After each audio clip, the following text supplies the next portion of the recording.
Let's get peppy. Welcome to PEP 157. That's PEP or Planet Extra podcast. It's an offshoot of Planet America on ABC Australia, which you can see on Wednesdays at 10 p.m. on ABC TV and 8 p.m. on Fridays on ABC News, or anytime you like on iView or Facebook at ABC Planet America, or on YouTube on the ABC News In-Depth channel. On PEP, we cover all the stuff that's too nerdy for TV. If you're listening to us, you can also find PEP on YouTube and Facebook, where you will also find time signatures and show notes in the blurb. And if you leave a comment under those videos, we're likely to see it. You can also tweet us at PEP Chaz Dr. Dave, PEPCHASDRDAVE. If you want to contact me privately, ask me on Twitter and I'll allow you to direct message me or email me. But for now, let's meet someone who point blank refuses to raise the stakes on inconsequential views. I am talking, of course, of Dr. Pepper himself, Dr. David Smith. Good afternoon, everyone, or whatever time it is that you're listening to this. I'm Dr. David Smith. I'm an associate professor at the United States Studies Centre at the University of Sydney, but I do not speak for either of those institutions. The opinions that you are hearing are mine and mine alone, or possibly shared with other people, but certainly don't assume that they are shared with either of the institutions that I'm affiliated with. Take, for example, my opinion that the vast majority of comedy songs should not exist. I don't know what the University of Sydney's opinion on that is. Well, it's controversial. I don't think it's that controversial. The University of Sydney might sack you if people think that's their opinion. Well, of course, the University of Sydney is where The Chaser was born. Yeah. So, and they were fine comedy song... That was some terrible comedy legacy. songs. Yeah, there were some bad ones. But the Chaser never produced any of the genuinely worst ones. I'm proud to say we didn't. Do you remember the awful Keynes versus Hayek rap that was going around a few years ago? I don't think I do.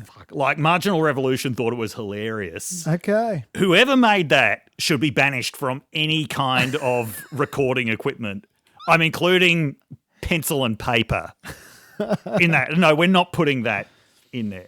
But yeah, when I actually think of good comedy songs, and there aren't that many of them. Yeah. But like ones that are in episodes of The Simpsons, for example. Sure. They're short.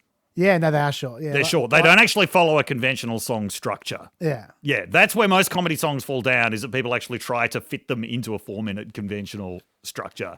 And there is no comedy song that can last 4 minutes. But the important thing is this view that David is expressing yes, is not the view of the University of Sydney. Is not the view of the University of Sydney or of the United States Studies Centre. Yes, sorry, I forgot what point that I was making there. That turned into a reverse gratitude segment. That is the best tangent treehouse ever in your disclaimer. Look, for those listening at home there, we're recording this at 1:56 p.m. in Sydney on Friday, the 10th of May. And we'll see how long we record this for, because there is construction due to happen outside this studio soon. There is. So we're talking real construction. Real construction. So this could be a bit zany. This could be a bit wild. If you hear noise, you'll know what's going on. We'll try and persist, but we may have to pull the plug halfway through and continue the podcast another time. But Dave, apart from hopefully the sounds of silence, what are you grateful for?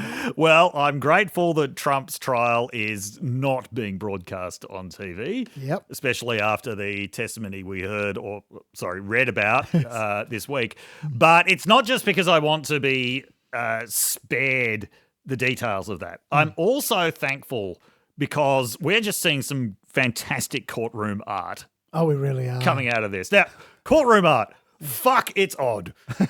Like, it's really odd. I mean, obviously it's produced under very, very pressured circumstances. I don't know, is that the reason why nearly all courtroom art looks the same? Like, because wherever you see it coming from, it's all done in this very similar style. I mean, I imagine there also aren't a huge number of courtroom artists out there who are doing it. If any peppers can shed light on this, please let us know. But I love it. I absolutely love courtroom art. I love some of the representations of the figures involved where it always just makes them look like they're absolute worst. Oh, there's no doubt about that. Yeah. Like no one ever looks good in a courtroom art scare. Well, and courtroom art is not supposed to make people look good. Yeah, like Trump's looking very demonic Dr. Seuss. Yes. Yeah. Yes. Yeah. I feel like though with the courtroom art, they really should be better at it than they are, because it's not like they're sketching a racing car. They're sketching someone who's sitting there for 8 hours. Yeah, but they've still got to get the picture out like by whatever the press deadline is. I know, but Andrew Fife managed to get pictures out in 10 seconds on Hey Hey It's Saturday. How come these guys can't do it in 8 hours? Well, it might be harder to do a non-racist cartoon. Yeah. Yeah. No, look, I agree with you. Yeah, when you've only got one joke and that's what you're hammering relentlessly over the course of 20 years on Hey Hey It's Saturday, then yeah. Yeah, but no, look, I agree with you. It is good stuff, courtroom art. Yeah, great stuff. I'm very thankful I'm thankful that it's still around. If incompetent stuff. Oh, the other one, this is a really old reference. Like only people exactly my age or older will remember this. Okay, so I might not get this. Yeah, you might not get this, but like there was a Christian Television Association guy back in the early 80s. Okay. Who used to make ads where he was drawing scenes from the Bible. Wow. And it was really good stuff. He was really he did it in the time of an ad. You know, okay, it was probably sped up. Yeah. But we're talking, a 2 or 3 minute drawing. It was perfect. Yeah. I should get that guy if he's still alive. Yeah. So, you know who else used to do art like that? Who's that? Rolf Harris. Yeah, never thought I'd miss him. Actually, I've got to say, Rolf Harris's song, I think it's called something like Murder on the Ice. It's an anti-seal clubbing song. Yeah. It's not a comedy song, but it is funnier than any comedy song ever written. Certainly funnier than any of his comedy songs. Sure. Much, much funnier. This is not an endorsement of Rolf Harris, either by me or by anyone else. Or by the University of Sydney. But, definitely not the University of Sydney. But that is a quality song that is still funny because it was not actually intended as a comedy song, but it is way funnier than anything else he ever did. Now look, we're drifting, so I will. We are drifting. Yes, we're drifting badly. Yeah. We are almost on the Castaway Island with Tom Hanks. We've drifted that far. Well, I'm grateful for Orthokeratology. Really? That's my favorite current technology. Okay. And a lot of you may not have heard of that. No. I hadn't until quite recently. Yep. Those who have kids who use glasses may know about it. Because there's a more modern technology involving glasses. Right. Essentially, it's eye braces. You wear contact lenses at night that shape your eye. Wow. And then during the day, you either don't need glasses at all because your eye has been shaped correctly, or you need a much lighter prescription than you would otherwise need. Okay. And they're particularly good for kids. Yep. Because they can stop kids' eyes developing in negative ways. Like let's say you're a kid and you know that you're destined for Coke bottle glasses. You don't start off that bad. As you get older, they get worse. Yeah. But if you have these eye braces on every single night, your eyes don't get worse, or at least they get a lot less worse than they otherwise would.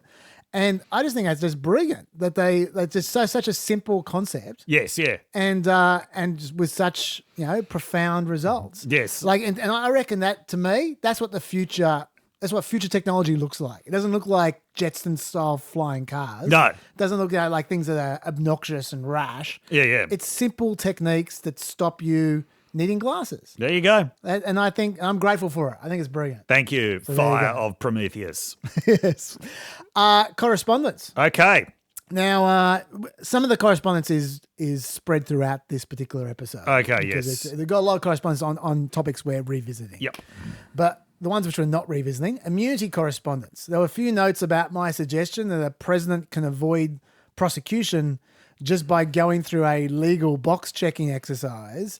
That if a president can avoid prosecution just by going through a legal box-checking exercise, then they may appoint a yes man as Attorney General to do that box-ticking exercise for them, just like Trump tried to do with Jeff Clark after around January 6th. Yep. Sun Gamer says, in response to that, regarding AG rubber stamping, unless I misheard the argument, he's talking of the prosecutor. Yep. I think what the Justice Department was saying was that there are processes which satisfy the requirements of statutes in the case of unlawful killing, which make the president safe in cases where there are accidental deaths. Not that if the AG says it's safe, then it's safe. Right. Presumably, a Justice Department investigation could determine that those legal processes were unlawfully bypassed or subverted and then prosecute the responsible parties in the circumstance you described. Yeah. And look, and that's exactly what Jack Smith's team were arguing. I think you're right, Sun Gamer.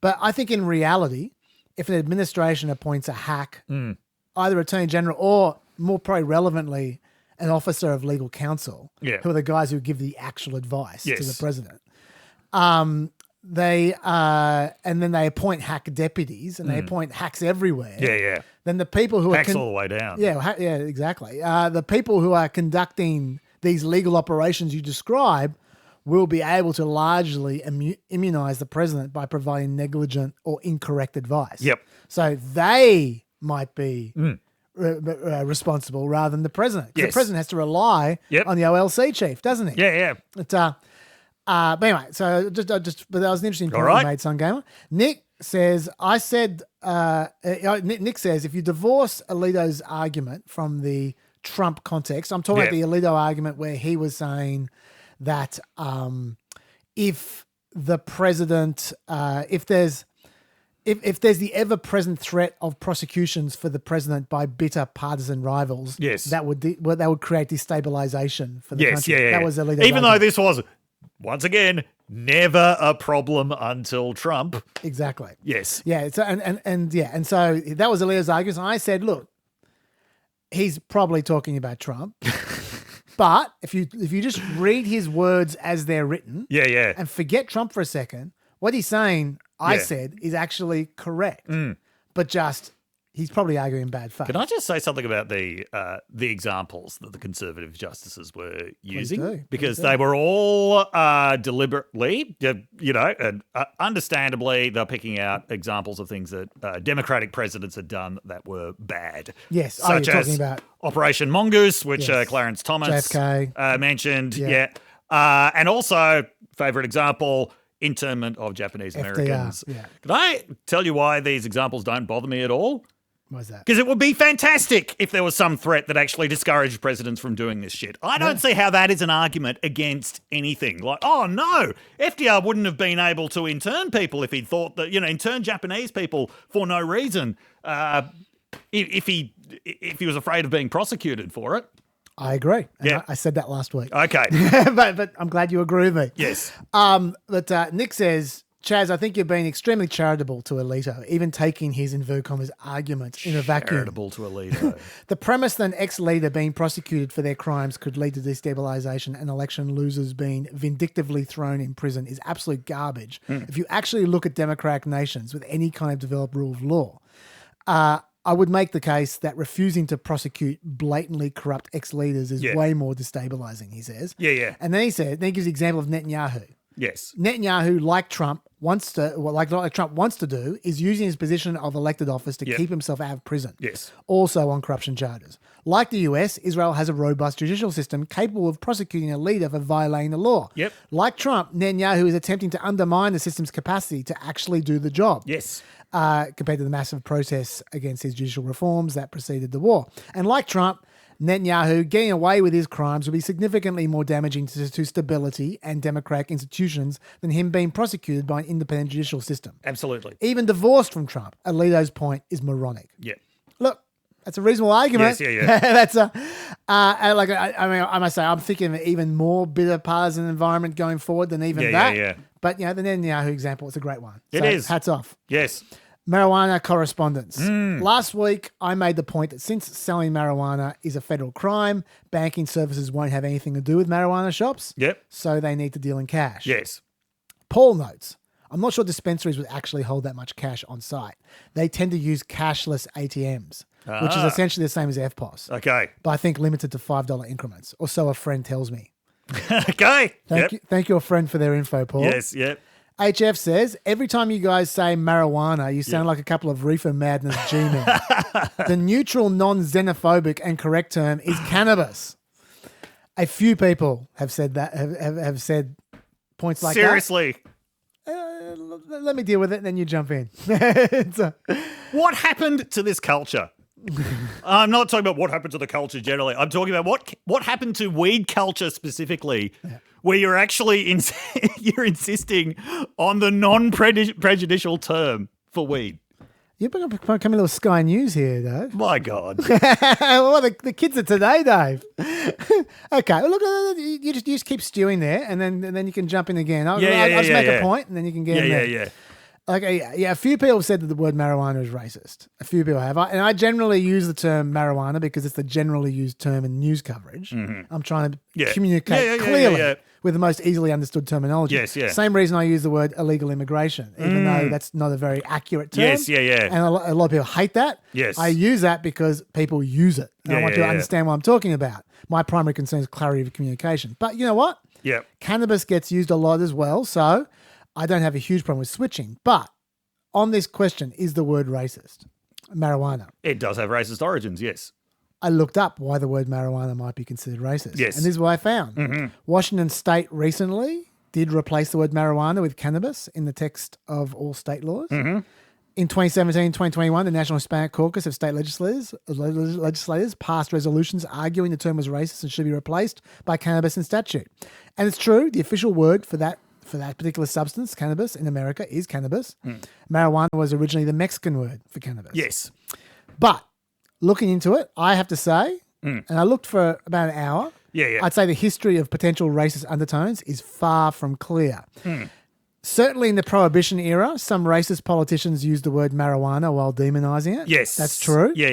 And it was considered by some newspapers as an excuse to crack down on Mexican migrants. Yep. Kind of like fentanyl today, really. Yes. Yeah. But there was a historian, Isaac Campos, who wrote a book about the history of Mexico and drugs. And he seems to have studied this question a little too deeply. And he is all over the internet contesting this interpretation. And I read at quite length what he had to say. He said the word was used decades before the Prohibition era and in a totally neutral fashion. Yep. He's talking about it from the 1890s. Yep. He said in the 1910s, in newspapers, the most popular term for cannabis was hashish. Ah. And then the second most popular term was marijuana. Yes, yeah. And he said the reason why they use those two terms is because they mean different things. They mean how the cannabis is consumed. He said hashish is when people put a lump of cannabis in their mouths or smoke it in a pipe. He said marijuana is when you smoke it with a cigarette. Right. That's how the Mexicans partook in cannabis. Yeah. The term marijuana cigarette, by the way, that is prime reefer madness. I want to bring it back. He compares using the word marijuana to the word salsa rather than saying sauce. It's specific to the way Mexicans make sauce for tacos and other things. Yeah. Now, a number of people have made the point that marijuana is the correct term for smoking cannabis buds and leaf with a cigarette. Okay. So there you go. Campos also says there is not one piece of evidence that suggests that word was used purposely by anybody to stain cannabis. Really? There was absolutely no need for it. It was already associated with the more foreign and dangerous sounding word hashish. Which really does sound racist. That's right. Yeah, look, I always, because I mentioned that the prohibition of it had racist origins. And so I had always bought into that interpretation that, yes, the word itself wasn't inherently racist, but the reason why that the Mexican term was used in the same way that, Mike Pompeo would always stress the Islamic Republic of Iran, like, yes, that is its official name, but stressing the Islamic Republic is a way of demonizing it. That I assumed that was the case with marijuana. I also assumed that it did not matter at all. And anyway, I am still of that view. And cannabis, it sounds very medicalized. And it's one of the sad things about the way that this culture has gone into full-blown medicalization and commercialization of everything. It's sort of buying weed now in somewhere like Los Angeles is kind of annoyingly like buying craft beer or gourmet coffee or something with the same idiotic snobbery attached to it. So, yeah, marijuana all the way. The weed lexicographers of today. Yeah. Well, he also, by the way, Campos said that is this started in the 80s. A few activists came up with the idea that Mexicans had been demonized through the term marijuana, but he says there's no historical basis. So there you go. There you go. I'm just telling you what Campos has to say. Yep. I should say, for my purposes, I know you like the term marijuana. That's fine. My purposes, I don't care. I'm just going to use the term that's most commonly used. Yeah. There are two other good reasons to use the term marijuana. Why is that? One is in the movie The Club. Yes. This is one of the reasons why I love the word so much. The main footballer in The Club, played by John Howard, gets stoned before games. Do you remember? I do remember that. It's like I was watching a seagull, but he was the prince of seagulls, and he's telling his coach, played by Jack Thompson, about this, and he's marijuana.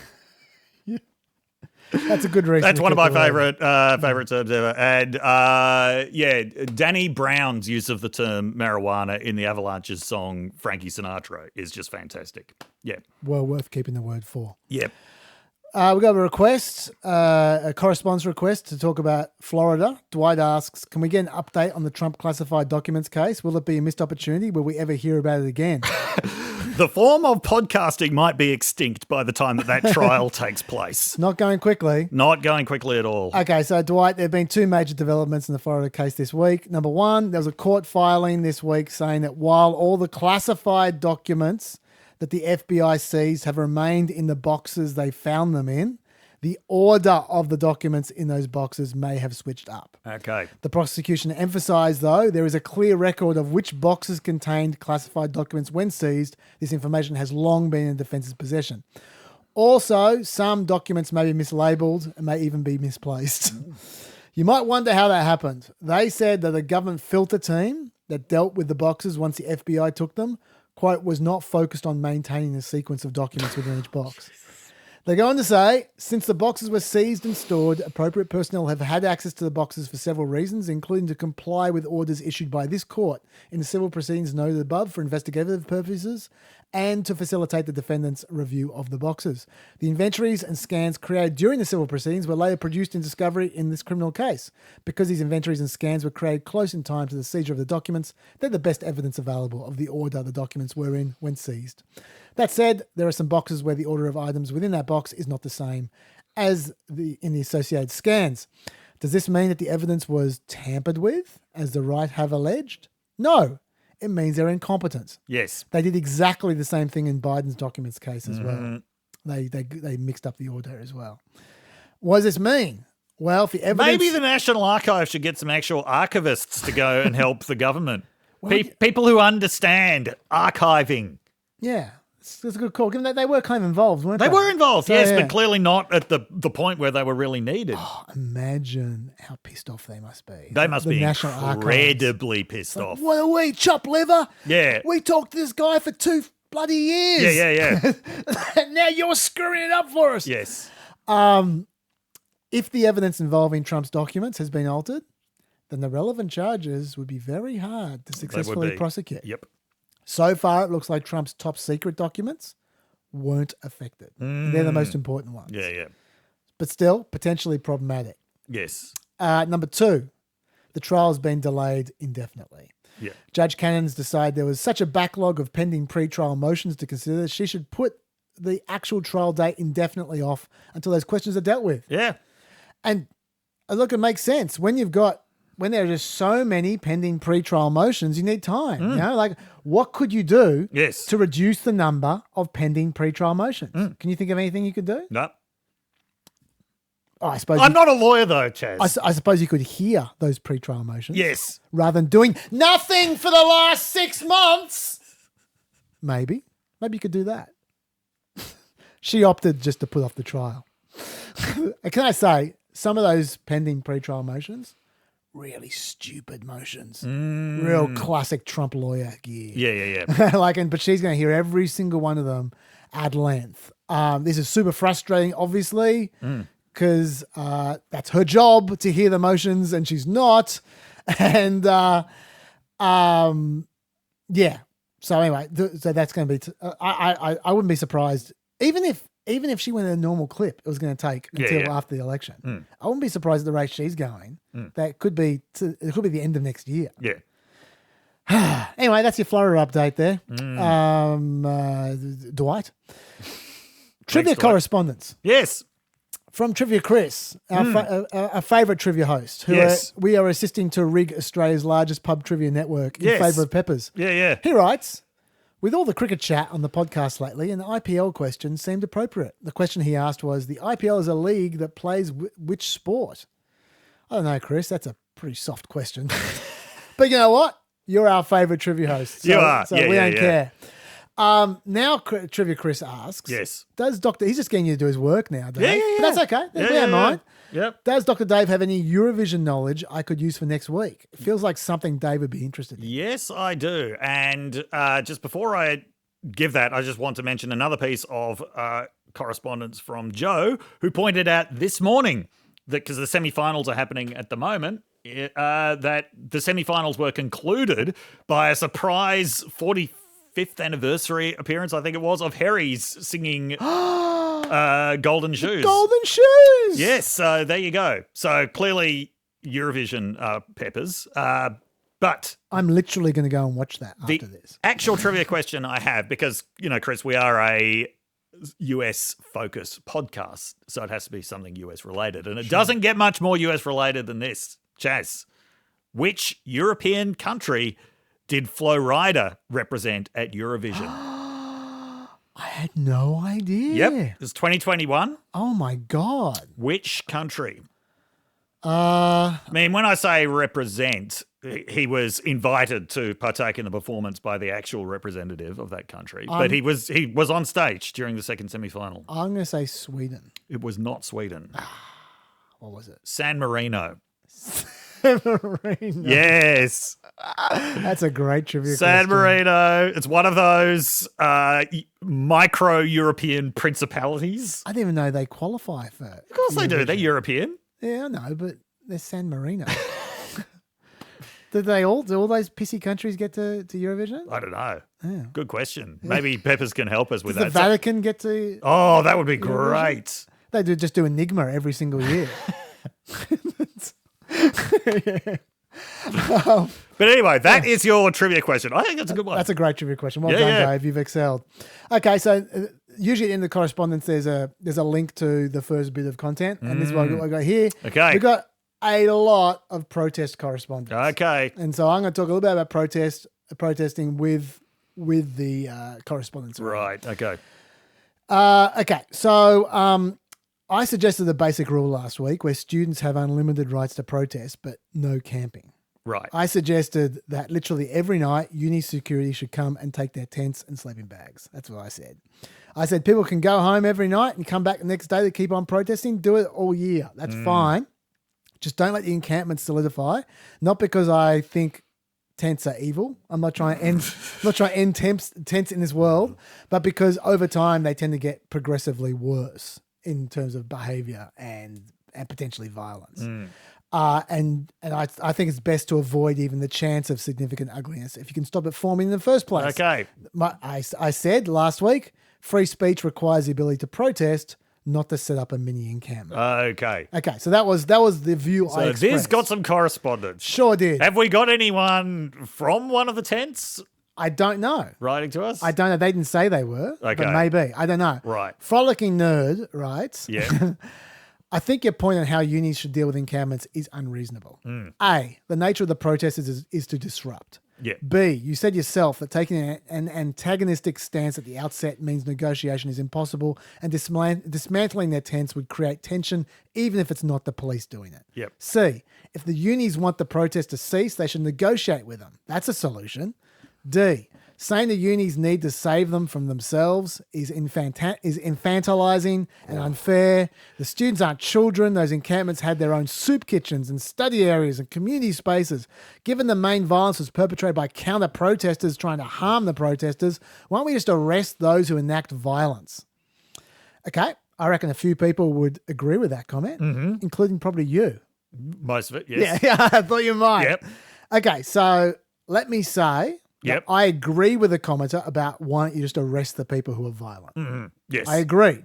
That's the only reason I think police should ever be involved. Yep. When someone is violent, Yeah, you yeah, call yeah. the police, Yep. you arrest them. Yep. I also think if unis have some common ground with the protesters, of course they should negotiate. Yes, yeah. That's great. That's Yes. good for the protesters, good for the unis. Brown and Northwestern both did. Totally. I think there's been like 7 universities that have now right, yeah. negotiated.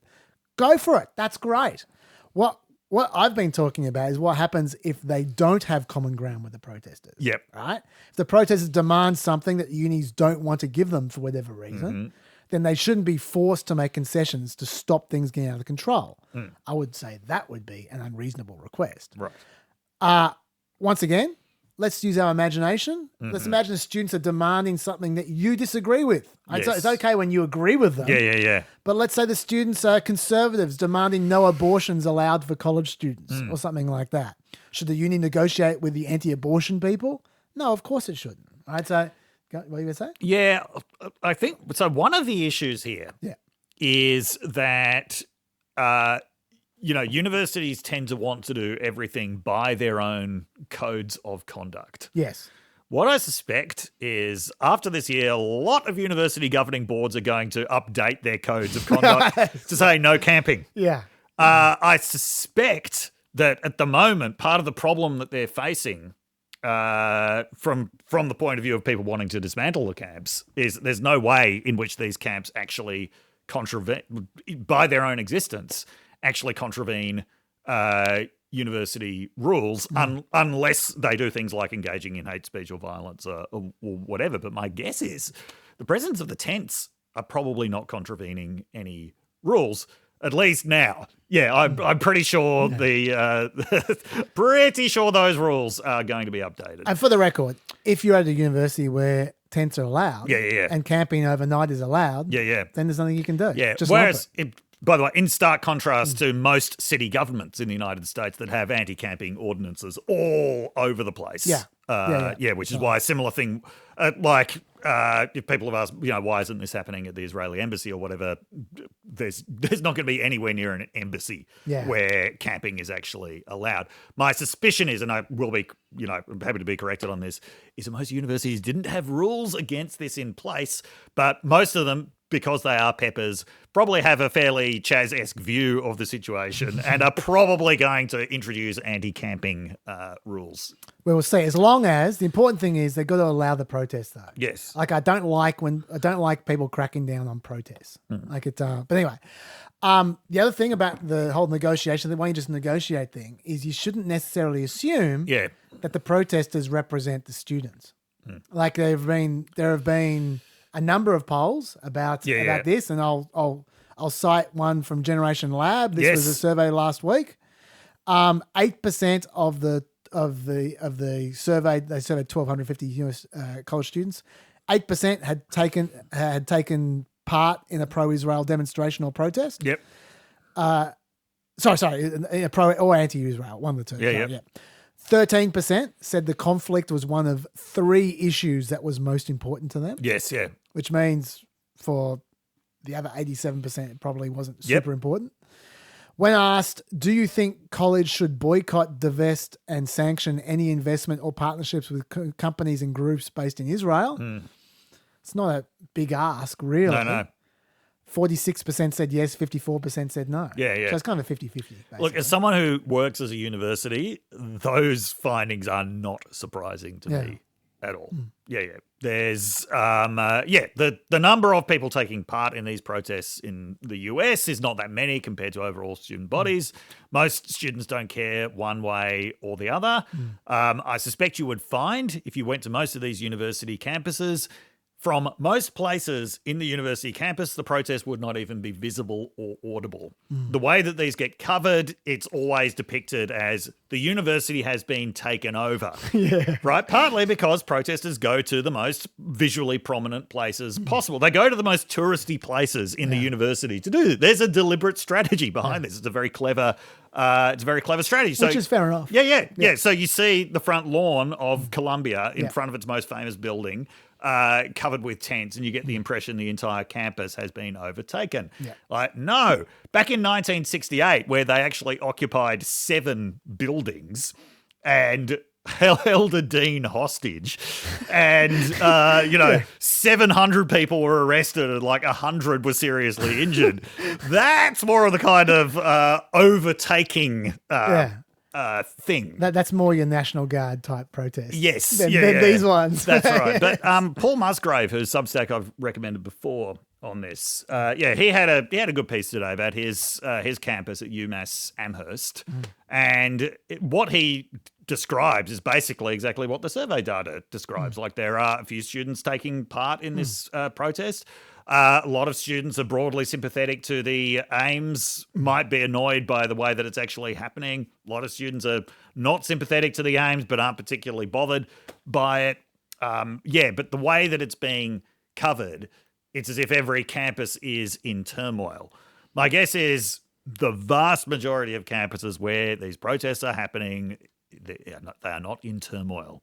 It is just a part of what's going on at the moment. Sure, that's the case. And by the way, just for the record, to undermine my own arguments. Okay, yep. In that Generation Lab survey, they asked if people were supportive of encampments. Yep. 45% said yes, 30% said neutral, 24% were opposed. So that is largely in favour. Yes, yeah. Like, so they disagree with me, the students. Yes. But I would also add 90% were against protesters blocking pro-Israel students from parts of campus. 81% said universities definitely or probably should hold protesters accountable for destroying, vandalising, or illegally occupying buildings. So there is that as well. On that last point that frolicking nerd made about the encampments being well run with soup kitchens and all the rest of it. Yeah. Look, I'm sure some of them are very reasonably run. I think, but once again, how long's a piece of string? There'll be lots of different kinds of encampments. Some would be good, some would be bad.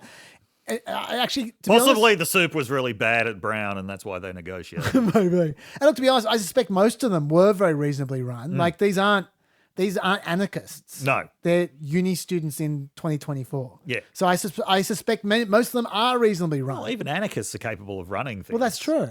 The whole point is we can run things. We don't need the state to run them for us. Fair call. Sorry, anarchists. Apologies. Yes. But my observation is when you create these protest communes, they do go downhill over time.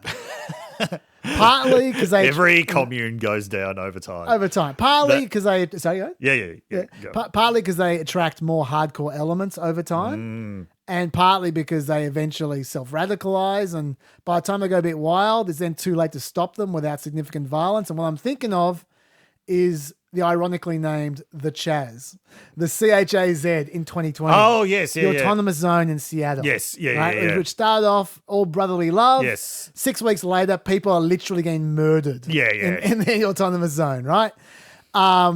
It's now, I'm not suggesting that murders were about to happen. What I was about to say is these things do go downhill. Yes. That is all I'm saying. They look great when you start off with. Yeah. But they end up great. And it's like, and it's just a nice, bright, fair line to say, we're not letting them start in the first place. Yeah. That's what I think. Protest to your heart's content between the hours of 6 a.m. and 10 p.m. Outside those hours, the uni's closed. We'll take your sleeping gear. Are you familiar with Kowloon Walled City? Vaguely. Yeah, so Kowloon Walled City was an area of Hong Kong that was recognized. It was an old Chinese fort. And so there's this one patch of Hong Kong in Kowloon that was, during the British rule, was still recognized as being Chinese territory. Not that China could use it in any way. But as a result, it was actually off limits to the British police. And so this whole crazy mini society developed in Kowloon Walled City. Did they murder each other? No. This is often cited as an example of where people can actually make life work beyond the state. Now, I don't think I would have wanted to live there because it was basically all of these buildings, like tall multi-story apartment buildings, built incredibly close together. Like the passageways between these buildings were about the distance between you and I, and like all of the water was on the ground floor and had to be fetched from there. But at the same time, there was an incredible number of restaurants, an incredible number of dental surgeries, because dentists who had fled mainland China set up these very, very cheap dental practices because they didn't have Hong Kong dental licenses. So they just did these really, really cheap dental practices in Kowloon Walled City. There's a fantastic book about it called City of Darkness Revisited. It was also... Is it on the book list? Yes. Yeah. Bit hard to find, but yes, it is on the book list. Okay. There was also a Jean-Claude Van Damme movie that was partly set in Kowloon Walled City. What was it called? It was the one that Trump loved watching on his private plane, but because it was 1.5 hours long, which was far too long for Trump's attention span, he would get Don Jr. to fast forward. Was it Bloodsport? Or anyway, there's a martial arts tournament set in Kowloon Walled City, even though it had already been demolished by then, I think. He had to fast forward past the dialogue of a Jean-Claude Van Damme movie. That's right. But this was also, this encampment, if you like, was famous because this was where the old Hong Kong airport was. And so famously, when you would fly into land at the old Hong Kong airport before the new one was opened in, I think, 1993, you would literally be like flying between rows of washing. Yeah. Right. That's nice. And stuff. So, yeah. And there were also areas of West Berlin which were not even the property of the West German. They were actually East German property, but on the wrong side of the wall. Those became quite flourishing sort of communal areas. But did they have dental surgeons? No, they didn't. See, because Frolicking Nerd's feeling pretty good about soup kitchens. Yeah, now you dental surgery. Exactly. Now you feel inferior, don't you? We're talking dental surgeries and Jean-Claude Van Damme in the Hong Kong encampments. Yes, yeah. Fair enough. Maybe that is what I'm robbing the world of. Those kinds of encampments. Yeah. Just a couple of quick points I want to make before reading another bit of feedback. Yep. Disruption. I agree with what Frolicking Nerd said about disruption. Disruption's okay. I think disruption's fine. Inciting violence is clearly not okay. Directly harassing or threatening other students is not okay. But being a nuisance is fine. I think that has been one of the problems of the last few weeks, where people acting like disrupting is a problem. That's the whole point of a protest. I've got no problems with that. Wearing masks, if people want to wear masks, that's also their right. I personally hate them because it's about refusing to allow yourself to be identified. But sadly, we live in a time where people are going to use your identity to punish you unfairly for expressing yourself, and everyone wears them. The counter-protesters wear them. The police wear them. Literally everyone in this area wears masks. So I think people having to go at the people wearing masks, I think that's off base. And I also wanted to it was Bloodsport, by the way. Bloodsport. Yes, 1988. Sorry, not 1996. Yep.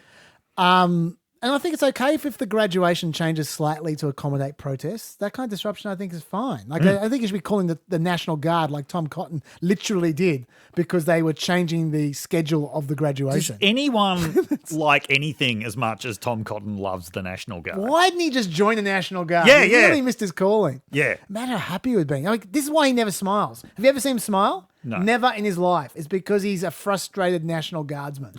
That's why. Join the National Guard and smile, Tom. Also, I think we need to not generalize with these things. You've already made this point. There are over 154 campuses with protests. Each of them has their own unique situation. Yep. Each one's got a protest. You can't generalize. Even in the protest, you can't generalize. Remember, in any protest, there'll be 5 or 10% of the protesters will be super hardcore. Yep. There'll be a whole bunch who are just interested in the cause. Yes. Some will be theatre goers looking for fun. That's right. Some will be passionate, but not about the same things that the leaders are passionate about. Absolutely right. That's what a protest is like. You can't generalize. Yeah, People keep on assuming that every single person in a campus is exactly the same. There will also, by the way, something I'll pick up on from last week, there'll be protesters from outside. Yep. Like this whole outside agitators thing. I don't see what's wrong with that. A university is part of a community. Yes, yeah. So of course there's going to be people coming from outside the university to protest. If they agree with the cause of the protest, that makes perfect sense.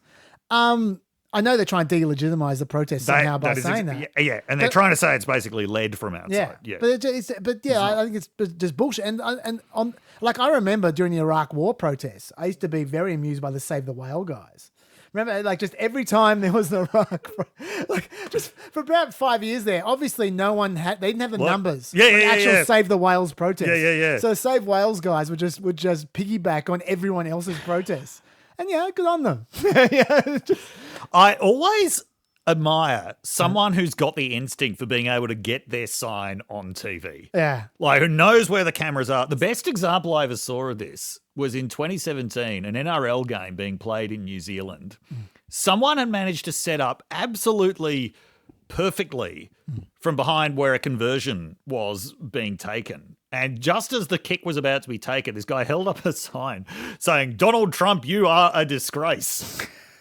Good time. Some Kiwi, yeah. Very because good. I'm sure he's a big NRL fan. But yeah, I've got a huge amount of admiration for anyone who's got the timing and the instinct to get those signs right. Having done that for TV, it's hard. Yeah. Like it really is. Really hard. It really is a skill. Yeah. I've missed it many times. Trying to outside, sunrise window, the sunrise. TV show window, trying to get the timing right. It's really hard. R.I.P. By the way, there's no longer there. In Martin Place, probably because of goons like me. And just on that note, the outside agitators, like just outside protesters, I think we should call them rather than agitators. It's very like Bull Connor in 1963 saying totally. Outside agitators. Yes, like I mean. When people say the numbers, like there are a few of them. Like at Portland State University, only 7 of the 22 protesters who were arrested were students. At UT Austin, 45 of the 79 people arrested were outsiders. But Columbia, you're talking about the people who are being the subset of people who are being arrested. Yeah, doesn't surprise me at all that outsiders will be overrepresented in the arrests. You would expect them to be more hardcore. Yes, yeah, totally. Columbia, the Columbia CCNY night when the 282 were arrested. Yeah. 134 of those were not affiliated with either school. That's right. So like it happens, Yes. like the and the New York Times featured, and this is a great example actually. The New York Times featured a bunch of them. One of the ones they focused on was a 63-year-old woman called Lisa Fithian. She's one of the people. Yeah, she's one of the people who was involved in taking the hall at Columbia. Yep. She's, quote, a long-time activist and trainer for left-wing protesters. Yes. She's also the author of a 2019 book called Shut It Down, A Guide to Strategic Civil Disobedience. Yes. She said she came to Columbia to conduct a training session with about 30 students. Yes. She said she was focused on safety and the general logistics of a protest. Yep. I don't see her as sinister. No. She is someone who they called in to help her. Yes, yeah. And that's okay. Yeah. Like, she didn't seem ultra violent. In fact, No. she wasn't even one of the ones arrested. She went home before the arrest. Yes. She helped them get into the hall, and then she said, "Okay, I've done my job," and she just pissed off back home. Yep. Like it's I don't have a problem with her or any of these outside protesters. Protest is legal, and in fact, I think is admirable. Yes. So I don't see what the problem is. Also, I want to just tackle the funding thing because that's a huge furphy. There's been a huge push to connect the protest to George Soros and other left-wing funding groups, like the Tides Foundation. Yep. Mike Johnson said, I think they need to look at the root causes and find out if some of this was funded by, I don't know, George Soros or overseas entities. Trump had to go at that as well, as you can see there. And it also came out that the protesters, many of the protesters, are backed by Biden's donors. Okay, are you listening, Israel? I hope you're listening, Israel. Hope you're getting smart. But they're backed by Biden donors. That's where the money's coming from. And I'm not surprised at all. There's many other articles. 3 people in the protests were fellows in a group that received an Open Society Foundation's grant in 2023. They're like 3 steps removed. This is like playing the Kevin Bacon game. Yes, right? yeah. The US Campaign for Palestinian Rights received from Open Society Foundations a $300,000 2-year grant in 2018. Right. Oh, sorry, there's more. A $150,000 1-year grant in 2021 and a $250,000 2-year grant in 2022. So that's covered. That's fine. All right. A program within the US Campaign for Palestinian Rights called Youth Fellows had 3 fellows who'd been major figures in the nationwide protest movement. They were fellows in 2023, not in 2024. The Jewish Voice for Peace received $650,000 from the Tides Foundation between 2017 and 2022. The Open Society Foundation's awarded Jewish Voice for Peace also grants between 2017 and 2022, $875,000. Yep. All these grants were before the war and the current protests. Yeah. None of them were for now. And who cares if they were? It doesn't cost money to protest. No, it doesn't. It's free. Yes. Like, do you really think these privileged students at the most expensive universities in America can't afford a tent from Amazon? Of course they can. Like, the funding makes no difference whatsoever, even if it did exist. All you need to do is yell until you get arrested. That's all that's required. So like, it's just... You know what I mean? Like, so I just think this whole thing is just ridiculous. So, anyway, do you have anything else to say about this? No. No? Okay, well, I'm going to read out one more correspondence about this, and that's it. Yep. This is from the other side. Okay. Jean says, of course these students have a right to protest and to free speech, even hate speech, as long as it doesn't rise to incitement to violence. However, the nature of the rhetoric around some of these protests and the nature of the pro-Palestinian narrative in general is sadly inherently anti-Semitic, because when you pare down their arguments to the actual ask, they simply do not allow for the simple existence of Israel. Dr. Dave, you made a very cogent argument for why the use of the word Zionist is problematic. Your logic was impeccable. But to a large cohort of the left, and I use that term advisedly, they know exactly what they mean when they use the word. They use it as an epithet. The anti-Semitism of the left is less overt, but far more toxic than the blatant Jew hatred of the far right. At least the white supremacist tells exactly how they feel. But many of us feel utterly betrayed by the progressive left, many of whom minimise Hamas's crimes of October 7. Some denying the attack even took place. I totally agree that criticism of the IDF, the Israeli government and Netanyahu are totally fair game. But I know so many people in the Australian Jewish community who have been vilified for simply being Jewish. The whole population of Israel is pilloried, despite the fact that thousands of people are on the streets every day there, protesting the war, demanding the hostages be returned and that Hamas surrender.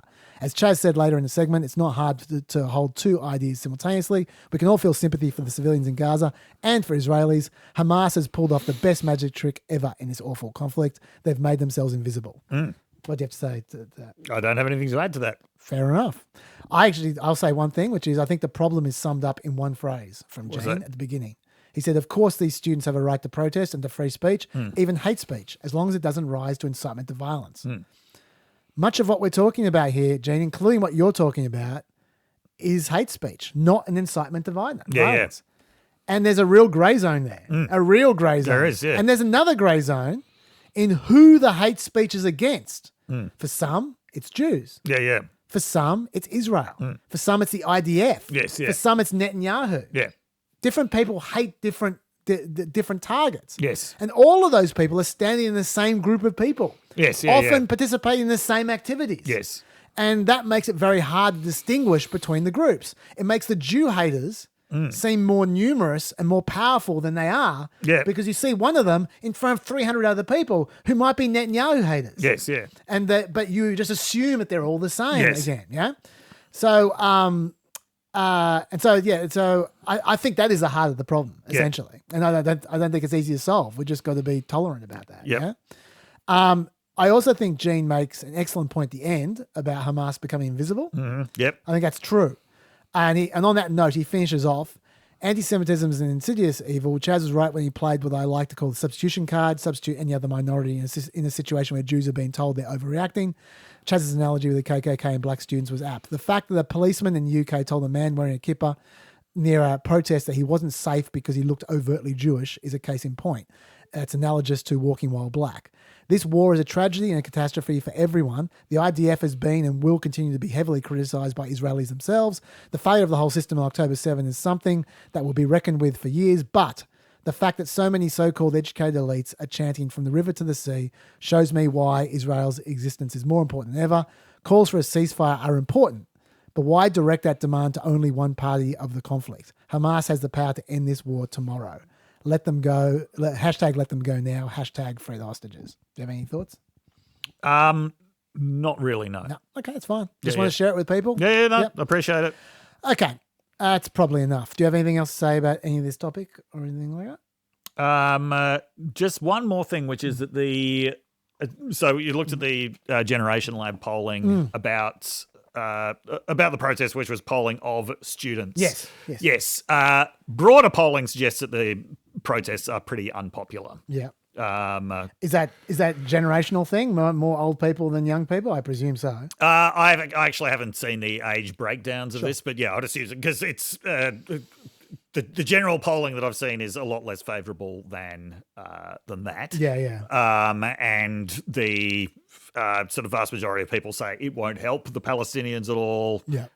Some say it'll make it worse for the Palestinians, which I don't agree that the protests on campuses in America are going to make it worse for the Palestinians. I reckon the Palestinians got a pretty hard time at the moment. Yes. Yeah. I don't think they really give a shit what's happening in But Colombia. It does. But this does just give an explanation for something that I was talking about last week, which is when you look at more general polling around this conflict, it is shifting a bit. Yeah. Like the sort of the numbers of people who are saying that Israel is going too far are increasing in this conflict.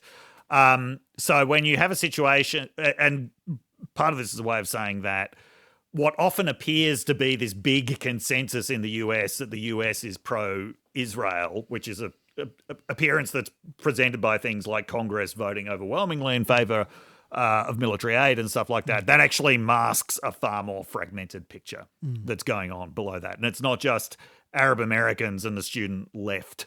There are a lot of Americans who are quite discomforted by what's going on. But I think this feeds into the coverage that the protests get, because from the right-wing media point of view, Palestinians who are getting bombed are increasingly sympathetic. Student protesters, they're never sympathetic, at least not to a right-wing audience. So, of course, they're going to put all the focus possible on the protests. That does make sense. Yeah. So a combination of right-wing media for whom it suits their purposes perfectly and liberal media who are just so addicted to anything happening on university campuses because then they get to complain that it's not the free speech paradise that it used to be when they were there. Yeah, it's a pretty toxic mix. Sorry, I say this as someone who spent the early part of this episode complaining that weed culture isn't as fun as it used to be. But that's true. Fair enough. When we're talking about polling, these numbers aren't fantastic, but there was one little thing I saw which I found interesting, which was some old polling about Vietnam, which I was surprised by. Yes. That it seemed, at least, that the youth were the most supportive of Vietnam. Obviously there were particular youths who weren't very happy about Vietnam on campus, but in general, it seemed when I look at some old polls that, this is not overwhelming, but in 965, that's very early on. Yes, but in 965, the 29% of people aged 50 and older said the sending of troops to Vietnam was a mistake, but only 15% of people under 30 said so. So it's actually the people over 50, maybe the veterans of World War II. That's interesting because the polling on Gaza that got the most recent coverage, which is now it's now 6 weeks old, but this was from Gallup. That found that it was among older people in America that the biggest shifts were taking place. Interesting. About saying that Israel was going too far. Yeah, I was going to say, even in 973, when Vietnam was really on the nose at that point in time, only 53% of those under 30 said US involvement in Vietnam had been a mistake. Wow. Just a bare majority. There you go. Whereas 69% of those over 50 at the time said it had been a mistake. So it's interesting that that's just not anyone's conception of what it was like, but that's what the polls say. Very interesting. And before I throw to you on Israel, Rafah, Biden, I did brush past what that Correspondence said. Gene said about the Hamas being invisible. I think the thing I find most frustrating about this war, I find a lot of things frustrating. The thing I find most frustrating is that people on one side don't just seem to never criticize Hamas, and people on the other side just never seem to criticize Israel when there's such obvious criticism for both of them. You need to have Hamas making human shields in order to create the tinder for Israel to set alight with their bombs. You need to have Hamas bombing aid bridges and aid distributors. and stealing aid in order for people to starve, even in the situation where Israel isn't allowing as much aid as they should. Yes, yeah. So anyway, I just want Also, to put that out there. and actually, on the point about demanding a ceasefire now, and it's true when you hear commentators and protesters talk, that is usually directed towards one side rather than the other. But at the diplomatic level, they are trying to. So Egypt and Qatar are actually trying to broker Absolutely. a ceasefire between Hamas and Israel, with the US as the kind of major intermediator with Israel. So earlier this week, there was this kind of confusing announcement that Hamas was accepting a ceasefire. Yeah. Israel said there have been a lot of ceasefire proposals. We're not sure which one they're actually accepting. But anyway, it's not acceptable to us because, as far as I understand it, one of the major sticking points is when Hamas demands a ceasefire, one of their demands of a ceasefire is that it's a permanent end to the war. And Netanyahu's line, supported by his war cabinet, has consistently been that amounts to surrender. There's no way that that's going to happen. So there's fundamentally different conceptions of what a ceasefire actually is at this point that are going to make it very hard to reach one. Yeah. Yep. Do you want to keep on going? Okay, yes, yeah. So we have talked a lot on this podcast about the fact that the US potentially has huge leverage over Israel because of the amount of military aid and weapons flowing, and that you have these American officials lamenting that they can't get Netanyahu to listen to them, just partly because not only have they not used that leverage up until that point, they've basically explicitly said they won't use that leverage up until this point. Well, Biden has finally reached breaking point on this. So it was announced a couple of days ago. He said he has threatened to withhold shipments of offensive weapons to Israel if the invasion of Rafah goes ahead. So that's certain forms of artillery and bombs. He said things that have historically been used in the cities. He stressed that the US won't block any of the anti-aircraft stuff or anti-missile stuff that's used in Iron Dome. Civilians have been killed in Gaza as a consequence of those bombs and other ways in which they go after population centers. And I made it clear that if they go into Rafah, they haven't gone into Rafah yet. If they go into Rafah, I'm not supplying the weapons that have been used historically to deal with Rafah, to deal with the cities, to deal with that problem. We're going to continue to make sure Israel is secure in terms of Iron Dome and their ability to respond to attacks like came out of the Middle East recently. But it's just wrong. He's also stressed this does not affect the package that Congress voted on a couple of weeks ago, that even though Republicans are already trying to make it look as if he's vetoing that, he's not. No, it's specifically offensive weapons. So he's trying to draw a really clear line here that these are the weapons that are being used against civilians in cities, and he doesn't want that. It's 1,800 2,000-pound bombs and 1,700 500-pound bombs. Yes. The 2,000-pound bombs are the big ones. Yes. Yeah. Now, there had been speculation for a while that this would be the breaking point, that Rafah, because the US have been warning Israel against this assault on Rafah for so long. So I don't know if that was the reason that Biden was like, well, I need to take a stand somewhere. You could be a little bit more cynical about this and saying, looking at the kind of poll numbers we've just been looking at, also looking at polls that have very consistently shown that the vast majority of Americans, for them, this is not an issue. You could definitely argue that basically all of the marginal votes for Biden are going to be in,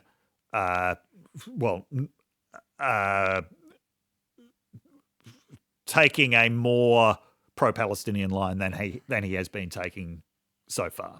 I'm not going to suggest that Biden is going to take a completely pro-Palestinian line, but in terms of trying to rein in Netanyahu, that's where all of the marginal votes for him are at the moment. He is not going to get another vote at this point by continuing to one-sidedly support Netanyahu in this. So, by the way, do we have a piece of correspondence about Netanyahu? We do. We do have a piece of correspondence. We have. Do you want me to read it? Yes. Yeah. This might be a good time to address this. Right. Yep. It's from Banana Man. Okay. Thanks for the interest, Banana Man. Yep. I've heard on a number of occasions Dave describe how Israel's war effort in Gaza keeps Netanyahu out of prison. Yep. I understand the bribery fraud charges against him are potentially significant and may be paused. Mm-hmm. It would be great to get a bit more detail on this the next time it comes up, including why the trial was paused, why the war continues to pause it. I note that the next Israel election isn't for over 2 years. Mm-hmm. So why does the current war pause the trial? Okay, so he's facing bribery and corruption charges, which carry up to a 10-year prison sentence. I don't want to sound overconfident that he'll get convicted, but the Israeli police are extremely confident that he's going to get convicted. He was charged in 2019, and the trial began in 2020. Now, the trial was paused for a while at the start of the current war. It's actually happening again now. I mean, there's in reduced form. I think they're only sitting 2 days a week. The prosecution agreed to reduce the number of witnesses that it's calling, but this trial is actually still going on. Okay. So it's not even paused anymore. So the war is not stopping the trial from happening. The reason why I say the war is keeping Netanyahu in power is it is the war that is keeping Netanyahu's government from collapsing. Yeah. I've no doubt about that. The moment this war is over, that government is gone and he is gone. And there is a chance that that government could collapse while the war is going on as well. In fact, you might suspect that what Biden is trying to do is to force the collapse of the Israeli government. Oh, yeah. Because if Netanyahu were to actually pull back from an assault on Rafah due to this threat, then the far right of his government might leave. That'd be very devious from Joe Biden. It would be very devious from Joe Biden, but that could be one of the consequences. Which, by the way, that's why I think he's going to go ahead with the attack anyway, especially since it's there's some analysts have estimated they've got the arms to go ahead with it anyway. But okay, but getting back to this question. So yeah, it's that is stopping Netanyahu's government from collapsing. We have seen how unpopular Netanyahu is. There was the famous poll saying only 15% of Israelis would want him to stay on as prime minister after the war. So after this, he is gone, and he is not going to have a lot of political protection. Earlier on, when this trial first began, it actually looked like, because, consistently close to 50% of Israelis seem to regard him as, not just their leader, but in the same way that Trump supporters look at Trump, like the person standing between us and annihilation.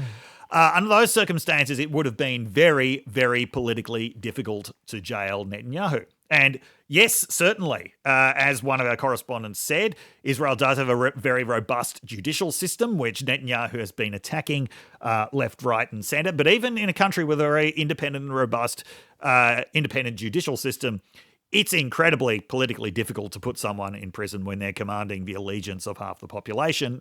Yeah. Do you know if they legally can put him in jail while he's president? Or is it like America? This is the interesting thing.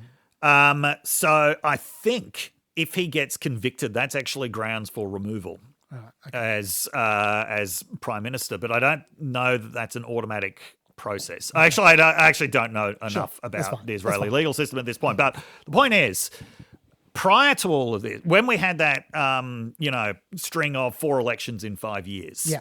And by the way, so in response to one part of this question, the next Israeli election isn't for 2 years. That's the next scheduled one. It could happen before that if the government collapses. Certainly, there was a lot of talk at that point about, well, even if the court does convict him, how are they going to put him in power with a country so polarized that every election ends up, with these incredibly uncertain results. Probably be easier to let him off the hook, like him a fine or something like that.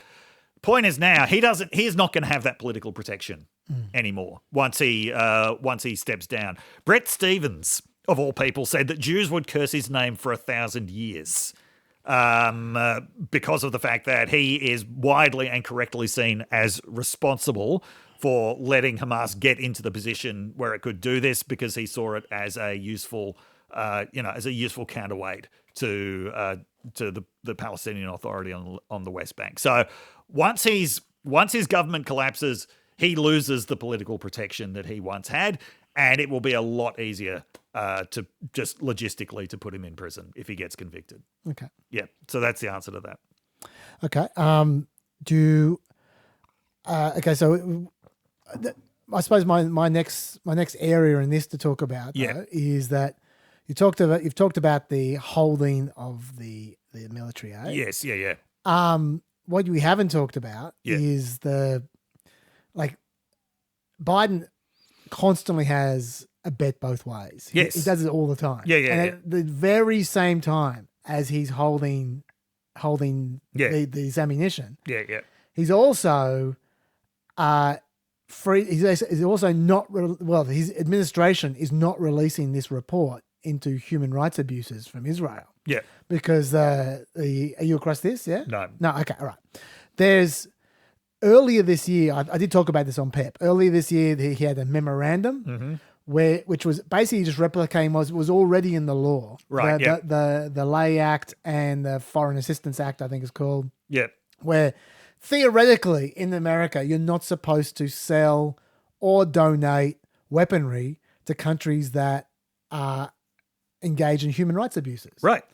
And it says that in the law. Yep. And if there's any question, then the State Department should issue a report. Right, yes. And then Congress should decide, no, we're not going to give them any more weaponry. Yep.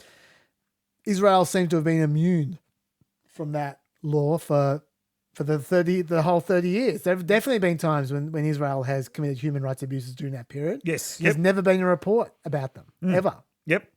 And then Biden at the beginning of this year had a memo basically replicated that. Yep. The report that was requested by his memo was due last week. Yeah. I haven't seen a report. No. I've got some quotes here. Hang on. It's the Biden administration notified Congress that the report would be, quote, briefly delayed, but they didn't clarify. They didn't clarify or issue any new deadline at all. Right. It's just indefinitely delayed. And this report was supposed to define whether Israel had violated humanitarian law since October 7 at all. Yep. Yeah. So I mean, so this is another aspect. This doesn't get publicized very much. No. But there's another aspect that Biden is the one. Well, I assume it's Biden. If not Biden, his State Department are doing their best to support Israel here. Yes. Yeah. Even though they all kind of know that there's got to be some human rights abuses happening here. They're doing their best to make sure it's not noted officially. Yes. So they can keep on sending them weapons. Yep. So it's kind of on one hand they take, on the other hand they give. Do you have any thoughts about any of that? No. There's I reckon we would probably cover enough about this. The ICC arrest warrant hasn't come out yet, so we should save that. All right. Okay. All right. Let's talk about. I want to talk briefly about the trial and do a quick summary of the trial, the Manhattan trial, but then I want to move into Harvey Weinstein. That's going to be weird, but there's a reason for it. Into Harvey Weinstein. Yeah. Okay. So very quickly, every time I talk about this trial, since I think the whole thing is so confusing, I'm going to recap the actual logic because I think actual news services do a terrible job of that. Okay. So I'm just going to every single time. Here's the theory. Trump is charged with violating a New York law against falsifying business records with intent to defraud. The counts include 11 invoices from Michael Cohen, 11 corresponding checks to Michael Cohen, and 12 ledger entries about the corresponding invoices and checks. There's a felony.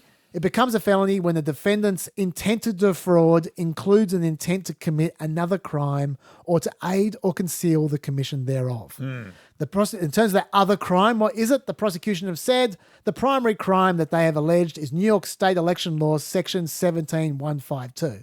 That bans any two or more persons who conspire to promote or prevent the election of any person to a public office by unlawful means, and which conspiracy is acted upon by one or more of the parties thereof. Yep. The unlawful means are Cohen's payments to Daniels. They've now said that. Yep. That's what they're gunning for.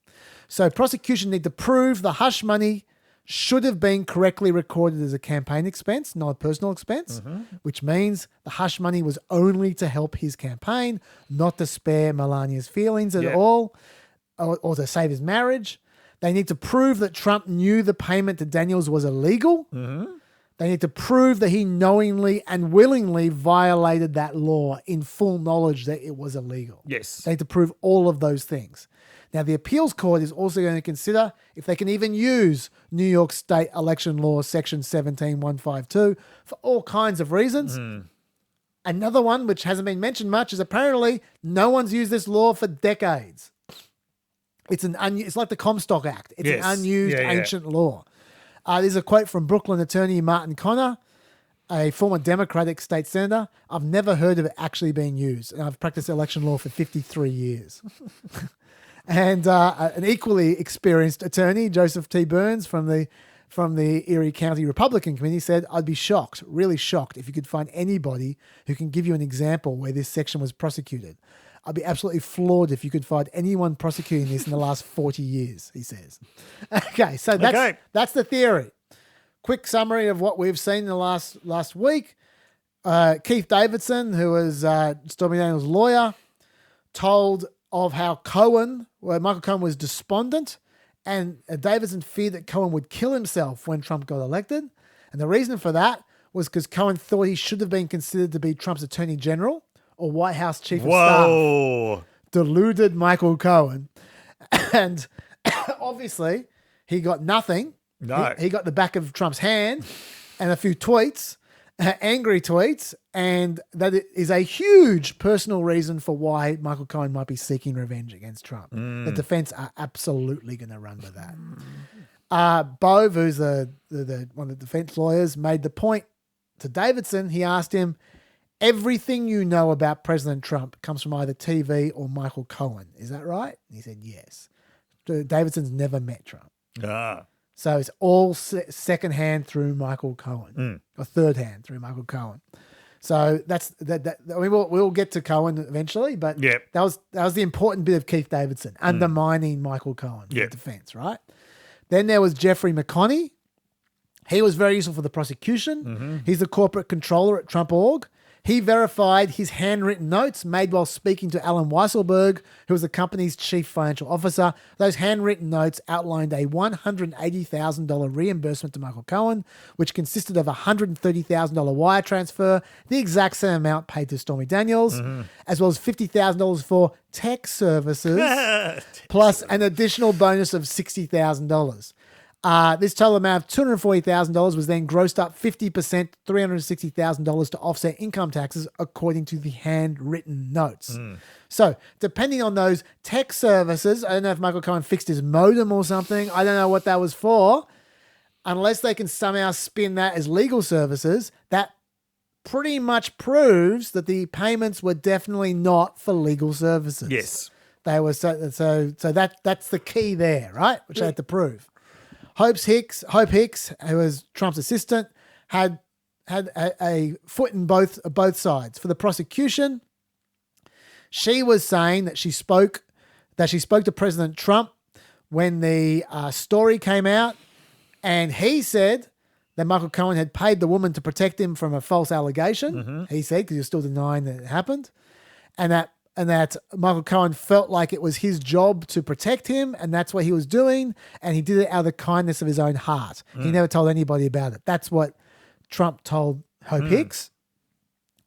He wasn't talking about the election campaign. He was talking about saving him personally. And Hope Hicks was asked, did the idea that Mr. Cohen would have made a $130,000 payment to Stormy Daniels out of the kindness of his heart, was that consistent with your interactions with him up to that point? She said that would be out of character for Michael. She didn't know Michael to be an especially charitable person. And then she said that she also talked to Trump about a different kind, about where Trump said it was a different kind of story before the campaign had Michael not made that payment. And that it would have been bad to have the story come out before the election. Now, to me, that seems like common sense. But at the same time, that is Trump at least saying that it had campaign benefits. Yes. How much does that help? You can make up your own mind on that. The defense side would be looking at her saying that he explicitly said he was concerned or when the story first broke, Yeah. he was concerned how it would be viewed by his wife, he told Hope Hicks. He asked Hope Hicks to not deliver the newspapers to their residence the next morning. So that way his wife would not see them. So, and remember, if there's 1% of concern about his wife, not guilty. It has to be all campaign expenses. So that may be a critical bit of testimony. She also said, though, that they did talk about the impact on the campaign as well. Yes. So there is that as well. But that defense bit might be a critical part of the defense. So there's that. Then there's the contempt thing, which is just bubbling along, which is going to come to a head real soon, I think, because the threats recently have been quite overt. All I'll say about that is Trump has now come up with the worst excuse for contempt I've ever heard. What's that? Which was, this is his excuse for why he was because with Michael Cohen, he was saying Michael Cohen's having to go at me, I've got to have to go back. Okay, fine. This is his excuse for going Stormy Daniels. Because at the White House Correspondence Association dinner, Joe Biden said, Donald has had a few tough days lately. You might call it stormy weather. Classic White House Correspondence Association joke. Yeah, I know. But the important thing is Trump says that's the reason he has to attack Stormy Daniels. Because Biden did wordplay involving her name. Anyway, it's good to know that Trump is still obsessed with the White House Correspondence Association. That's his origin story. That is, yep. Yeah. But anyway, so there's that. And then there's Stormy Daniels, who I don't need to tell you much about that. She's talked about how Trump said she reminded him of his daughter, Ivanka. That was so gross. Yeah. That was one of the reasons I was glad that it wasn't being televised. She said that him and Melania don't sleep in the same room. To which Trump responded, bullshit. She said this is the grossest bit, that she spanked Trump with a rolled up magazine right on the butt. Just imagine that image.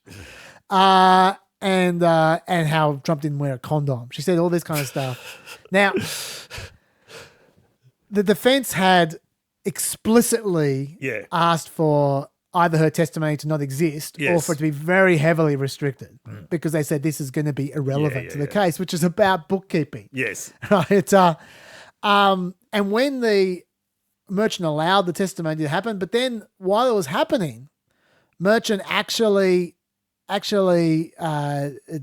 made the jury leave the courtroom and started to tell off the prosecutors, saying, I think the degree of detail we've been going into here is just unnecessary. And when the defense lawyers afterwards said, well, we thought this was over the top, he said, there should have been more objections from you. I saw that. Yeah. I will note that I was surprised there weren't more objections. Yes. So once again, Blanche is the worst lawyer. But maybe they were just enjoying it too much. I'm not sure. I'm not sure the defense were enjoying it. Yeah. But, okay, so I tell you all this because there's a key element here, which is Rule 406 of the New York law. Oh, of course. Is everyone knows what I'm talking Rule about. 406, yes. It's about exclusion of relevant evidence. Yeah. A court may exclude relevant evidence if the probative value is outweighed by the danger that its admission would create undue prejudice to a party or confuse the issues and mislead the jury, amongst other things. There's a few other things it might do. But I'm focusing on those two. Because number one, obviously Trump being a scumbag creates undue prejudice to that party. Yes. When we're talking about the affair of Stormy Daniels, which has nothing to do with the bookkeeping issue, right? Yeah. So that's the first issue. Does it create undue prejudice? All this gross stuff, right? Yes. The second thing is that it's very easy for the jury who aren't lawyers to start thinking that Trump's denying this ever happened. Yes, yeah. If Trump's clearly lying, to think, oh, we got him. Like, he's guilty. He's lying. Yes. It's not about whether he's lying about Stormy Daniels. That's not what this is about. So you can see it potentially confusing the issues and misleading the jury. And most importantly, Trump, as the defendant, needs to make up his mind whether he's going to testify. Now, obviously he shouldn't. But if he was ever going to, he can't now. Yeah. Because if he testifies now, they're going to cross-examine him about spanking Stormy Daniels on the butt. Yeah. Right? And if they do that, that's going to be very vivid for the jury. He's going to lie over and over again. They'll catch him 55,000 times lying about this affair. Yeah. And it's going to send him to jail, right? And so he can't testify because of all this bullshit. Yeah. This is. Do you think he will actually listen to his lawyers about this? I think he's not going to testify. I think he's not. But we'll see. Yeah. We'll No, see. I think he won't as well. We've remarked before, he is actually, even though it might not look like it, he is actually getting more cautious. Yeah.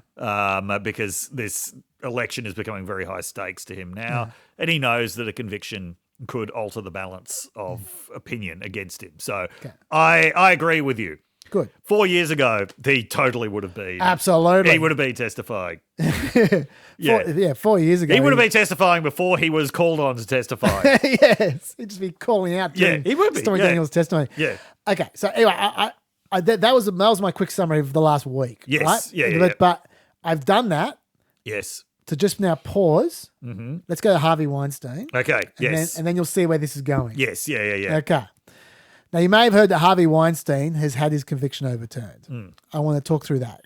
To be clear, his New York conviction is being thrown out, but he was serving 23 years for the New York conviction, but he's still in jail because he had a California conviction as well of 3 sex crimes. He's serving 16 years for them as well. So he's not going anywhere in a hurry, okay? So he's still in jail.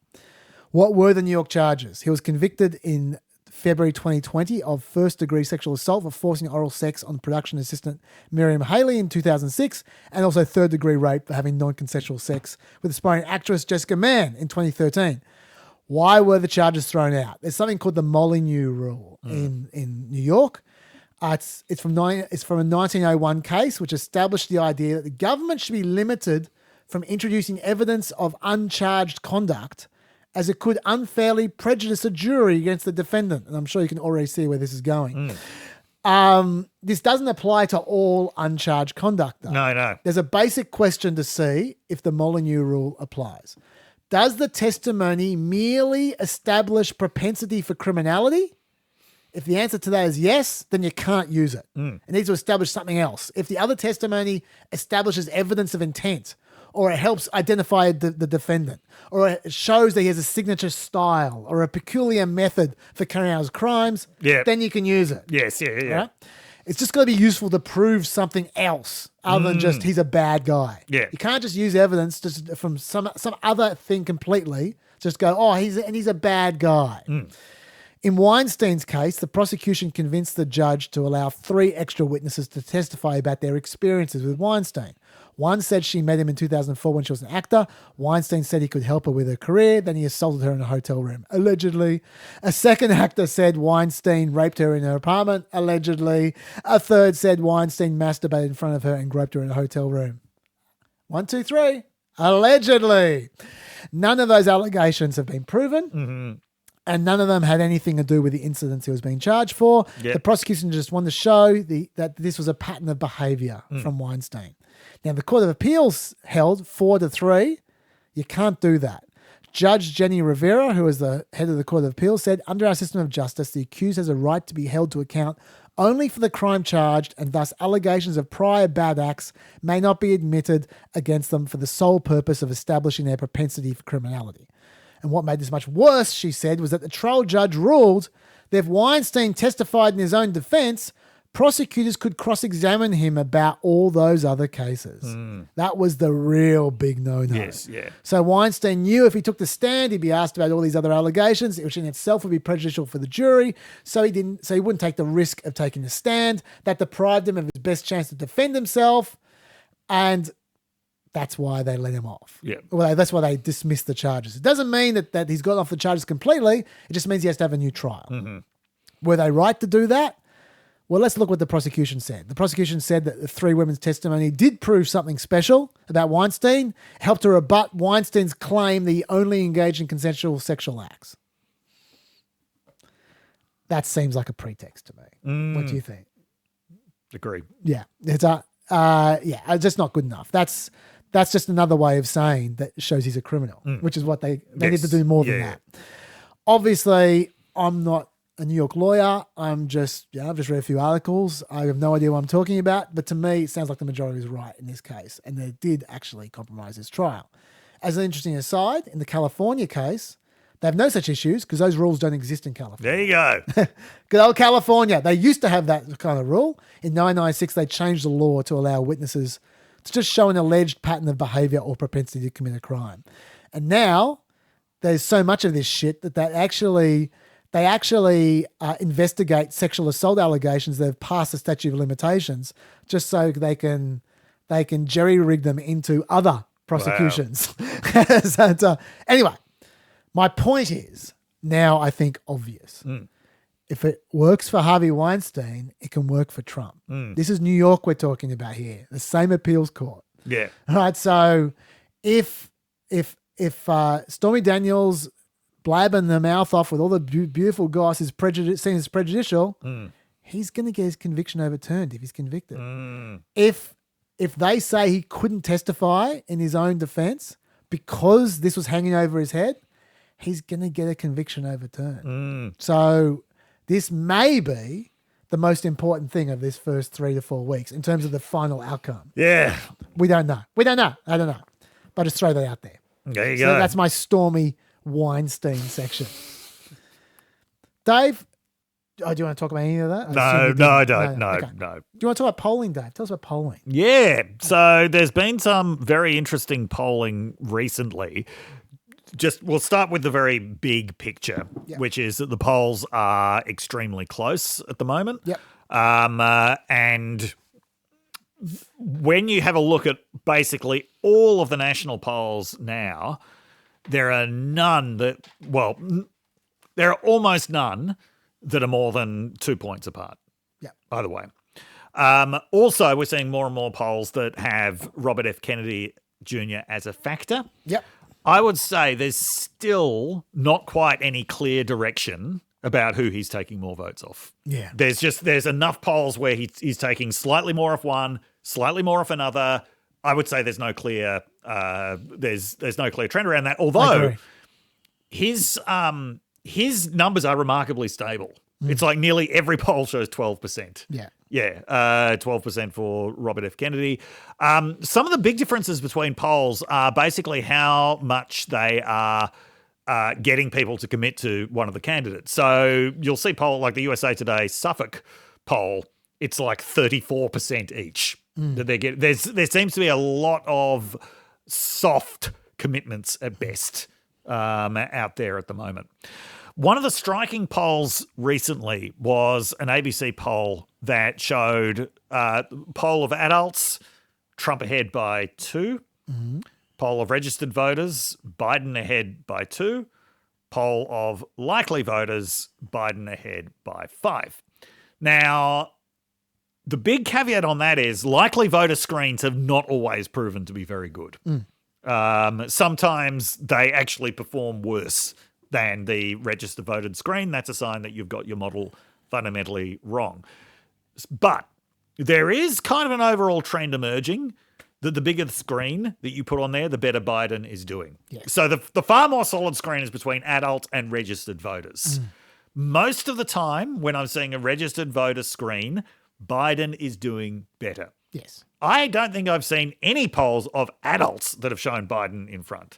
But polls of registered voters show Biden doing a lot better. So once again, as we often say with polls, it's not so much the point estimates that are important, right? The polls that we're seeing now showing them basically even, that could actually mean that Trump is 3 points ahead. What you've got to look at is shifts within the same polls.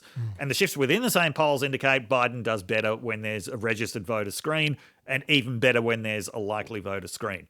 It is also now just very clear that Biden has had solid improvement in his poll numbers. They jump around a little bit, but it's definitely a lot better than it was 6 months ago or at any time in the last 6 months. Now, I don't think that's actually because that perceptions of Biden have improved dramatically or even perceptions of Biden vis-a-vis Trump have improved dramatically. I think it goes back to what we were talking about when these big Trump leads started to first appear 6 months ago, which was that Republicans were energized and Democrats were very demoralized. That affects who actually answers the polls in the first place. So even though we have talked in this episode about polling that suggests Gaza is not going to matter to most voters, it could have actually mattered a lot in those opinion polls because people who answer opinion polls are high political propensity people. Yep. And a lot of high politically propensity people would actually have felt pretty demoralized by Biden's response. So that could have been coming through as a much bigger effect than what you're actually going to see at the ballot. In the latest USA Today Suffolk poll, which is one of the polls that has a lot of uncommitted voters, now with the usual caveats, okay, so this is a nationally representative poll of 1,000 people, so it's a little bit dodgy ever to break it up into big subsamples, but it did suggest that Biden had a mighty 1-point gain with the youth, but that Trump had a 12-point loss with the youth. Mm-hmm. Now, once again, we're splitting it up into small subsamples. It's dodgy. Those are not big but we're looking at movements over time here. Okay. Similarly, Biden 7% gains with African-American voters. Trump, I think, static with African-American voters. Biden gaining with Latino voters, Trump losing with Latino voters. So we are seeing that if that could be another explanation for what's going on. Basically, in these polls, Biden is clawing back the points from the constituencies that you would expect to back him while not losing points with older people, which is one of the surprising advantages that he's got. So the picture that we now have is one of extreme evenness. Yep. Yeah. Extreme evenness. As I've said before, that could well mean that Trump's actually ahead because, as we've seen in the past, no model seems to be able to accurately estimate Trump's vote, but we don't know this time around. But certainly part of what is going on here is Biden seems to be making gains with higher propensity groups, that is, likely voters, registered voters, It does seem that some of that bias that could have been in the polls because of demoralized Democrats is beginning to go away. All I would say to that, yes, I agree with everything you just said, but all I would say is that the one thing I haven't seen it be incredibly close in, is the state polling. Yes, In particular, the three critical states: the Wisconsin, Pennsylvania, Michigan. I mean, look, they're closer than the other ones. Yeah. But so they're all within 2%. Yeah. But I mean, I haven't usually what happens is in the critical nine swing states, Biden will be ahead in one of them. Yeah. And Trump will be ahead in the other 8. Yeah. And it changes which state it is. Yes. But yeah, you'd think by now there would have been a poll where Biden was ahead in 3 or 4 of them. Yeah, just the odds that eventually that would happen. But it's just never happened. There's been an occasional one where he'll be ahead in one. Yeah, that's what I'm saying. Usually he'll be ahead either in Michigan or Pennsylvania or Wisconsin. But that's it. Just one state. So those are showing, Pennsylvania, Michigan, Wisconsin, they're all within 2 points. I think they're all 1 point. I think Pennsylvania's down below 1% now. But the other swing states, that's all Trump by at least 4. I think. So Georgia, Arizona, Nevada, North Carolina. On your likely voters versus registered voters versus all adult voters. Yes. Or all adults.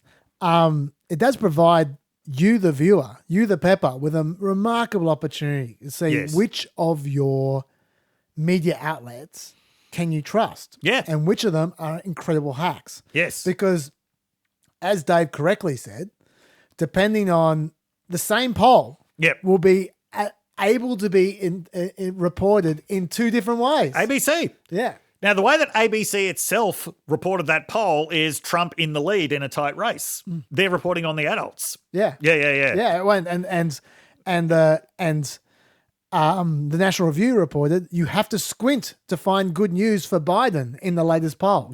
That was their headline in the poll, where he was ahead by 5 points in likely voters. Yes. Yeah. Whereas Hopium, which is the which is the Democrat guy, whatever his name is, what's his name? Simon Rosenberg. Yes. Reported as Biden leads 49-45 in new ABC polls. Second poll this week with large Biden lead. Yeah. It's like so. Hopium's got a very specific angle on all of this. Well, at least it is what's advertised. By the way, so National Review. What I love about it is it really is the kind of conservative commentators who are all frustrated English or theatre majors. There is no quantitative numeracy there at all. Yeah. Yeah. That's fair. Anyway. Another interesting area for me on Yes. the polling, which I'd just like to speak briefly, and then if you have anything else you can throw in there, Well, we're going to go to RFK. that's next, Okay. is the knowledge gap. Yes. According to the NBC poll last week, Biden leads 52 to 41 amongst traditional news consumers. Now, I don't know how they define a traditional news consumer. Do they count cable news as traditional news? Do they count just nightly news TV bulletins, or is it just newspapers? It's not just newspapers. It's more than newspapers because the newspaper figures are way different. Yeah. But I don't know how they define it. Yeah. But this is the important bit. Biden leads 52 to 41 amongst traditional news consumers.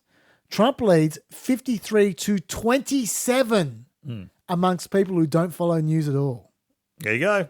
53 to 27. Now, look, there may be a chicken and egg situation here where Biden does better amongst older and better educated people. They happen to be traditional news consumers. Yes, yeah. Okay, so it might not be about the news. It might be about the people who describe themselves as traditional news consumers.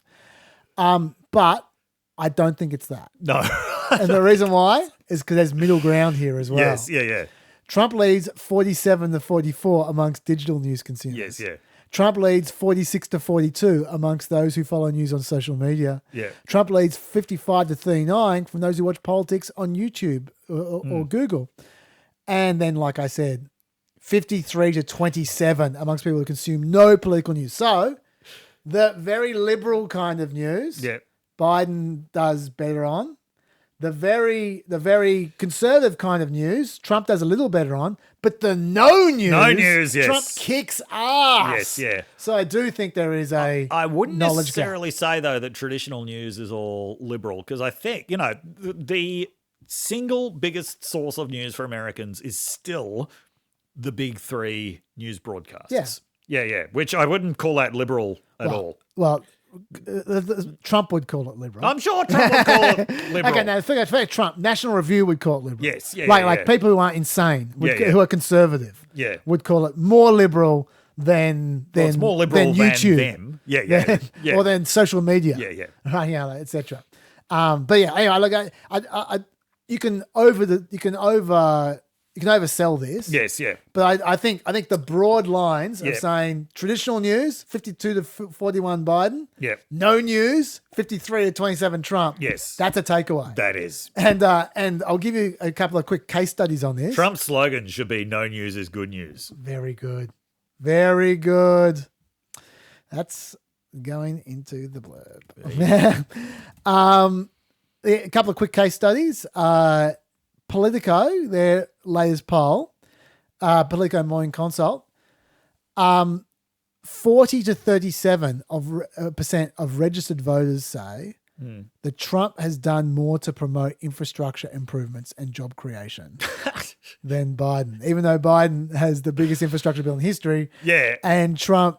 Infrastructure Week was a running joke during the Trump presidency. He declared 9 different infrastructure weeks and did nothing. There you go. People remembered it, though. There's a Navigator poll as well. 71% support the Inflation Reduction Act who know about it. 13% have heard a lot about it. Once again, chicken and egg there. The people who've heard a lot about it are probably Democrats. But still... interesting. Yes. And according to CBS, 49% have not heard much or nothing about what Biden has done for climate change, which is the Inflation Reduction Act. Yes. So anyway, so it's some interesting. We'll follow that more as we go on. I mean, this is a sort of developing observation. Yes. But this observation rings true to me. Yes. So I'm going to keep on with it. Dave, RFK. Yeah. So, as we've already mentioned, most polls are now also including RFK. It's not exactly clear who he's taking more votes from, but he is taking a lot of votes overall. Like 12% is way more than what we've seen most candidates take from a third-party position, albeit that number could shrink as we get closer to the actual election. Now, aware of the possibility that that number could shrink as we get closer to the actual election, RFK has issued a challenge to Biden. He's saying, I'm not the spoiler, you're the spoiler. You're going to stop me from beating Trump, not the other way around. And here's what we should do. Both of our campaigns should co-fund polls in all 50 states to have a look at head-to-head matchups and see who does better against Trump, and the one who does worse should drop out. Should pledge to drop out. It's a spoiler-free pledge, they call it. No spoiler pledge, yes. Yeah. Now, obviously, there's no way that Biden would ever agree to this. And, in fact, the Biden campaign's response has been to say this just shows how deeply unserious they are. But RFK points to some very serious polling. Yes. Okay, now, this is done by a serious polling company, okay, Zogby. Let me play you a clip. Okay. Now, the preface here is that most polls are conducted by mainstream media outlets, and typically they have 1,000 to 3,000 or so respondents per poll. And most of those polls have about a plus or minus 3% margin of error. Well, we conducted a nationwide poll of over 25,000 respondents, and our margin of error was 0.6%. That makes it by far the most accurate predictor of the 2024 election that we have thus far. All right, let's dive into the maps. This is the head-to-head matchup between Biden and Trump. Trump with 294 and Biden with 244. Trump wins by 50 electoral votes. And if you're a political nerd like myself, you know that that is not very close. And with Bobby as a third-party candidate, Biden only picks up 2 additional states, so he still loses to Trump. All right, now here is where it gets very interesting. In a head-to-head matchup, Robert F. Kennedy Jr. wins 367 electoral votes versus Joe Biden's 171. Now that is what we call a landslide. Now, the next head-to-head matchup that we polled was Bobby versus Trump. Obviously, this is a very close election, but Bobby still wins. All right, so to recap, Biden cannot beat Trump in a head-to-head race, and it is not close. Biden cannot beat Trump in a 3-way race, and it's still not very close. Bobby wins in a landslide against Biden head-to-head, and Bobby beats Trump head-to-head. Are you convinced, Dave? There has never been a better illustration of dumb person's idea of a smart person than whoever that was that we were just listening to. Okay, so first of all, I just want to acquit He's their director of content. Okay, I just want to acquit Zogby of any wrongdoing. Okay. Yeah, the polling company itself is fine. They did what they were instructed to do, albeit the fact that they use it's an all online panel, which is a little bit controversial. But, whatever. But here's what they were actually paid to do. Okay, so 26,000 people nationwide. You divide that by 50 states, you can see you've got an average of about 500 respondents per state. Yes. Some states, they had a lot fewer respondents. Some states, they had more. So California was 700 and something. Alaska was 200 and something. But the point is, to claim that you've only got a confidence interval of 0.6% because you're 26,000 national sample, but then to look at state-by-state electoral maps, that is reporting malpractice. Not surprising, given that it comes from the RFK campaign itself. What you would instead have, if you've got a sample of 500 people or less, is a confidence interval of up to 10%. And if you have a look at the kind of so-called margins by which Bobby is beating Biden, none of them are outside of that confidence interval. Well done. The other little idiotic sleight of hand that was going on there was, if you take that 26,000 as a whole, at a national level, Kennedy beats Biden. But once again, looking back through those states, right, so Wyoming, they had 200 and something. California, they had 700 and something people. Do you know how many times bigger California's population is than Wyoming's? It's more than 3 times. 66 times. Now, of course, that is balanced out a little bit by the fact that Texas and Florida are also big and they were underrepresented. But There is a well-known bias when you look at all the states together that because of the small states, Republicans have an advantage. That's why it's very well known that no matter what the makeup of Congress is, if you're ever in a situation where it's one delegate per state or one vote per state, Republicans are always going to win. And that's what they have effectively done. They've rigged it in favour of the small states. So, that is complete bullshit. And it's complete bullshit masked in statistical language, which will probably sound plausible to people who don't really know how to read these polls. That was really well done, Dave. I was going to make the same point about the 26,000 divide by 50. Yeah. But the 10% margin of error, that's a great touch. Yes, yeah. It's actually a significantly worse poll than a normal poll. It's way worse than a normal poll. That's really good. I like to throw another point into the mix here, which is that their theory of let's just do a massive poll in October and see who wins. Is obviously impossible because it doesn't make sense because it's too late. Yeah. You can't get off the ballot in late October. The ballot's already set. Yes, yeah. Voting began weeks ago in October. Mail-in voting and all the rest of it. Like the ad programs have all been booked, all the rest of it. It's too late to get your message out because you've already booked your ads. Yes. Kennedy would have no money at that point in time to stuff. As I say, he couldn't run. But the most important thing is, like I just want to emphasize, even if Kennedy dropped out, he would still be on the ballot. Yeah. Even if Biden dropped out, he's still on the ballot, which means there's still a spoiler. Yes, yeah.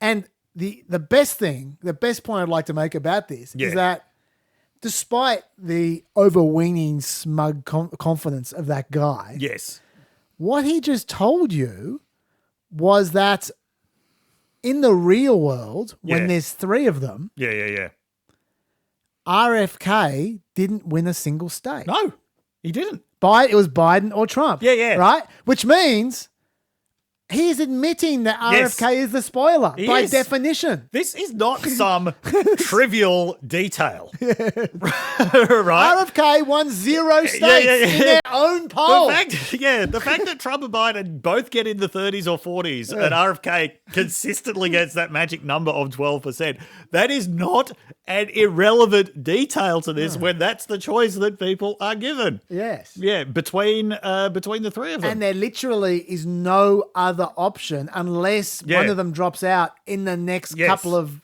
next month or two, essentially. And remember, these are opinion polls. This is not the vote itself. It's not like people are feeling pressured to choose Trump or Biden under these circumstances.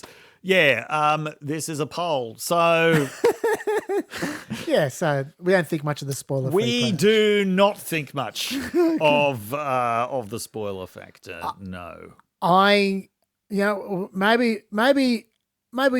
we should move on, but I don't think you want to move on because I suspect there's another story you want to talk about when it comes to RFK.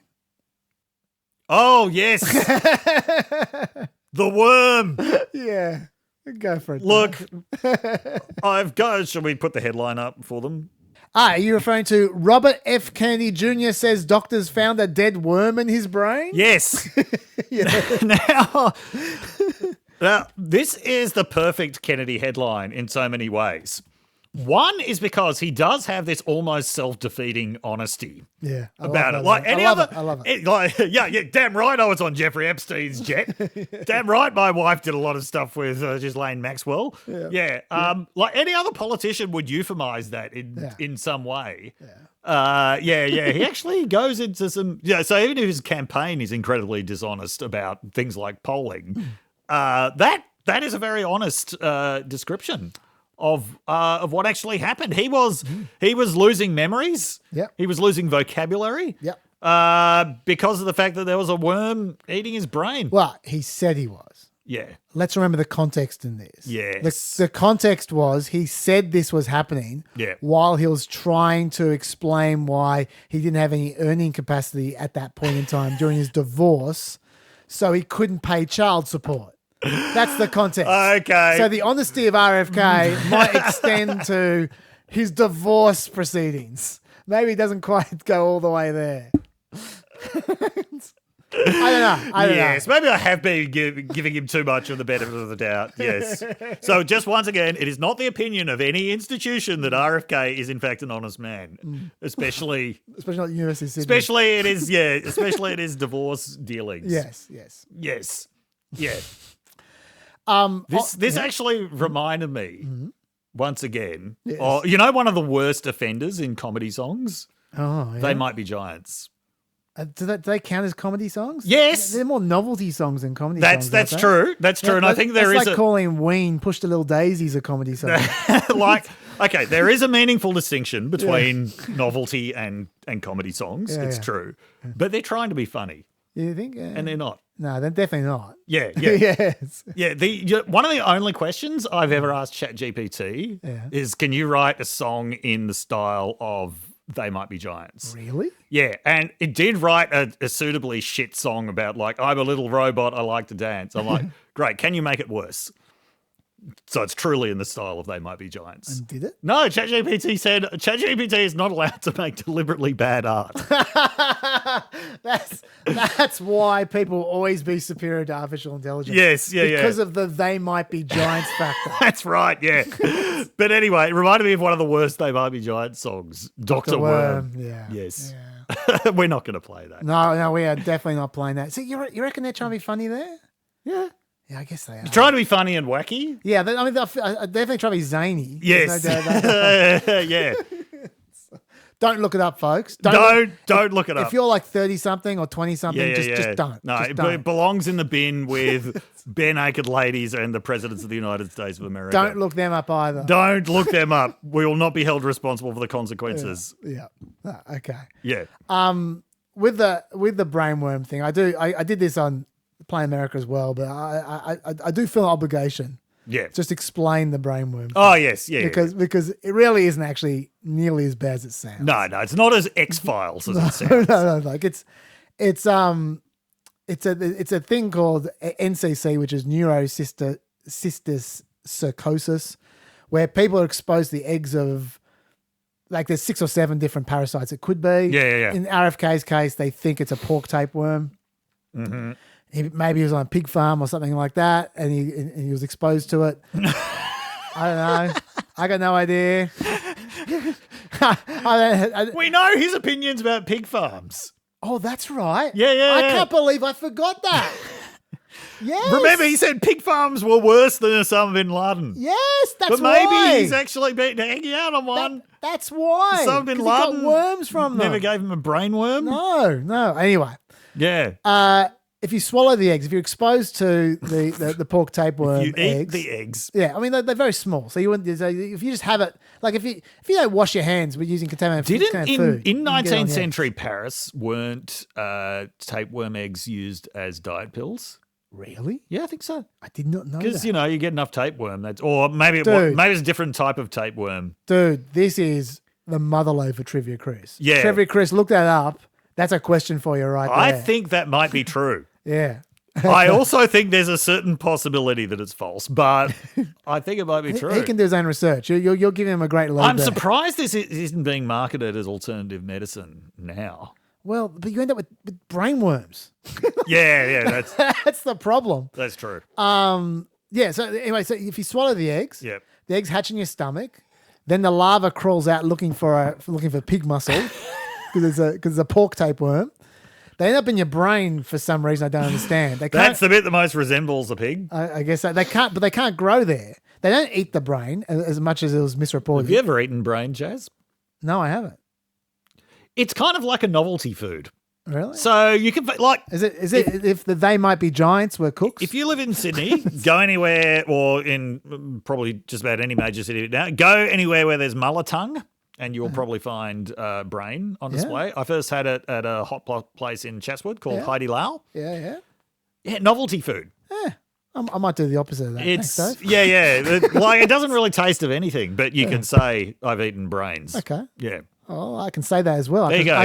If you've always wanted to try them but never known how to eat them in a palatable form, hot pot or mullah tongue is pretty good. Or if you want to say that you ate brains without actually eating brains, you can just lie. That's true. That's the other option that Dave didn't consider. Yeah. Anyway, they open your brain. They can't grow there. They don't eat your brain. They just stay there. They create this little cyst. Yeah. And they die there, right? And millions of people get NCC worldwide. Yeah. Usually poor people. Yes. And that's the deal. And it's usually symptomless unless you get like 5 or 6 of them at once. So it's actually not a big deal, but it does sound awful. His spokesperson had a funny quote in the article, though. Oh, okay. Article. I'm not sure if you saw Same this. guy that we just heard from? No, that's his content director. Yeah. The spokesperson, when asked if RFK's mental acuity was compromised from that as presidential candidate, said, "That is a hilarious suggestion given the competition." Yeah. That's pretty good. That is pretty good. That's pretty good. By the way, okay, so another thing I take issue with. Okay, with that video. Please, yes. He said it was talk about it was 254 to 294. It's like, and if you're a political nerd like me, you know that's not close. That is close. I know. That is very close. That's closer than most of the elections that we have seen over the last 40 years. Dude, there's a good bone to pick. Yeah, but there's so many things with that guy. Okay, I mean, sorry. this is a person. I'll leave it alone. This is a person who cited a poll. I don't care what poll it was in May. Yeah. And his conclusion was, quote, Yes. that Biden cannot beat Trump. Yeah. From one poll in May. Yes. Yeah. The guy's a doofus. Yes. Anyway, that is the opinion that's the official opinion of the University of Sydney and the United States Studies Centre. It is not. Just want to make that clear. Just thought I'd jump in quickly before someone clipped that. Anyway. Yeah. While that's not a big deal, the BrainWorms thing. Yeah. I did make this point on Play America as well, but I think it's worth making. If anyone's worried about Robert F. Kennedy's behaviour, honesty or otherwise, don't worry about the brainworm. Worry about the fact the guy's roided up. Yes. Like, have you seen him? He's clearly roided up. He says he hasn't taken steroids. Yeah. He's just taken testosterone, he said. Testosterone is steroids. Yeah. Like I've got a quote here from the DEA. Anabolic steroids are synthetically produced variants of the naturally occurring male hormone testosterone that are abused in an attempt to promote muscle growth, enhance athletic or other physical performance, and improve physical appearance. OJ might be dead, Dave, but the juice is loose and it's inside RFK. Yeah. That affects your personality. Maybe that affects your judgment. Yeah. That does. Yes, and that's not trying to get him out of child support. It's just a fact. So if we care about his behaviour, focus on that. Yeah. But he's not going to be president, so I don't really care. He can roid up as much as he likes. But anyway, got other RFK thoughts? No. Oh, I've got one more for you. Yeah. It gets so much worse than BrainWorms. Even though I'm defending him on the BrainWorms, I know that no one else is. I know I'm the only person on earth who is defending him on the BrainWorms, other than perhaps other people with BrainWorms. Yeah. But it gets so much worse than that for RFK this week. Mm-hmm. Guess who endorsed RFK this week? Who endorsed RFK this week? So exciting. I would do the full guessing competition with you, but we don't have the time. Kevin Spacey endorsed RFK this week. There's a lot I can learn from this man, says Kevin. When the world turned its back on me, Bobby leaned in. He's a formidable fighter for justice and a loyal friend that's not afraid to stand up for what he believes. You know, is there any sex offender he has not been friends with? Like, he's leaving no sex offender behind. Seems to be his thing. Look, I gotta say, I'm going to give Kevin Spacey credit here. It's nice that he is trying to repay the favor that RFK gave him. Yeah. And try and be nice and loyal and return the favor. But just, Kev, I know you're a pepper. If you want to return the favor, you should shut the fuck up. That's how you return the favor. Okay? Nice thought. Poor execution, Kevin. Poor execution. Anyway. Okay, so let's just do a let's do a toilet break. Okay, break. yes, I'm not going to play this to you, Dave, because I'm trying to squeeze in as much as I can. Yep. But before I get called back for the edit. Yep. But there was a viral video this week involving Jared Bernstein, who is one of I believe he's Biden's chief economic advisor. Okay. Yep. Even though he's not an economist, which go figure. But That's never stopped anyone in the past. but anyway, I've got a bit of a cough today. You might have noticed. Yes. He turned up for reasons I don't understand in an MMT film, and that's modern monetary theory. For those who don't know. And they asked him to explain why doesn't America just print money instead of borrowing it, given that they can print as much money as they want. Yep. And he tried to give an answer, and let's just say his answer was lacking, not just lacking in sense or lacking in actual answer, but lacking in anything. Right. Is the toilet break. The U.S. government can't go bankrupt because we can print our own money. It obviously begs the question, why exactly are we borrowing in a currency that we print ourselves? I'm waiting for someone to stand up and say, why do we borrow our own currency in the first place? Like you said, they print the dollar. So why does the government even borrow? Well, again,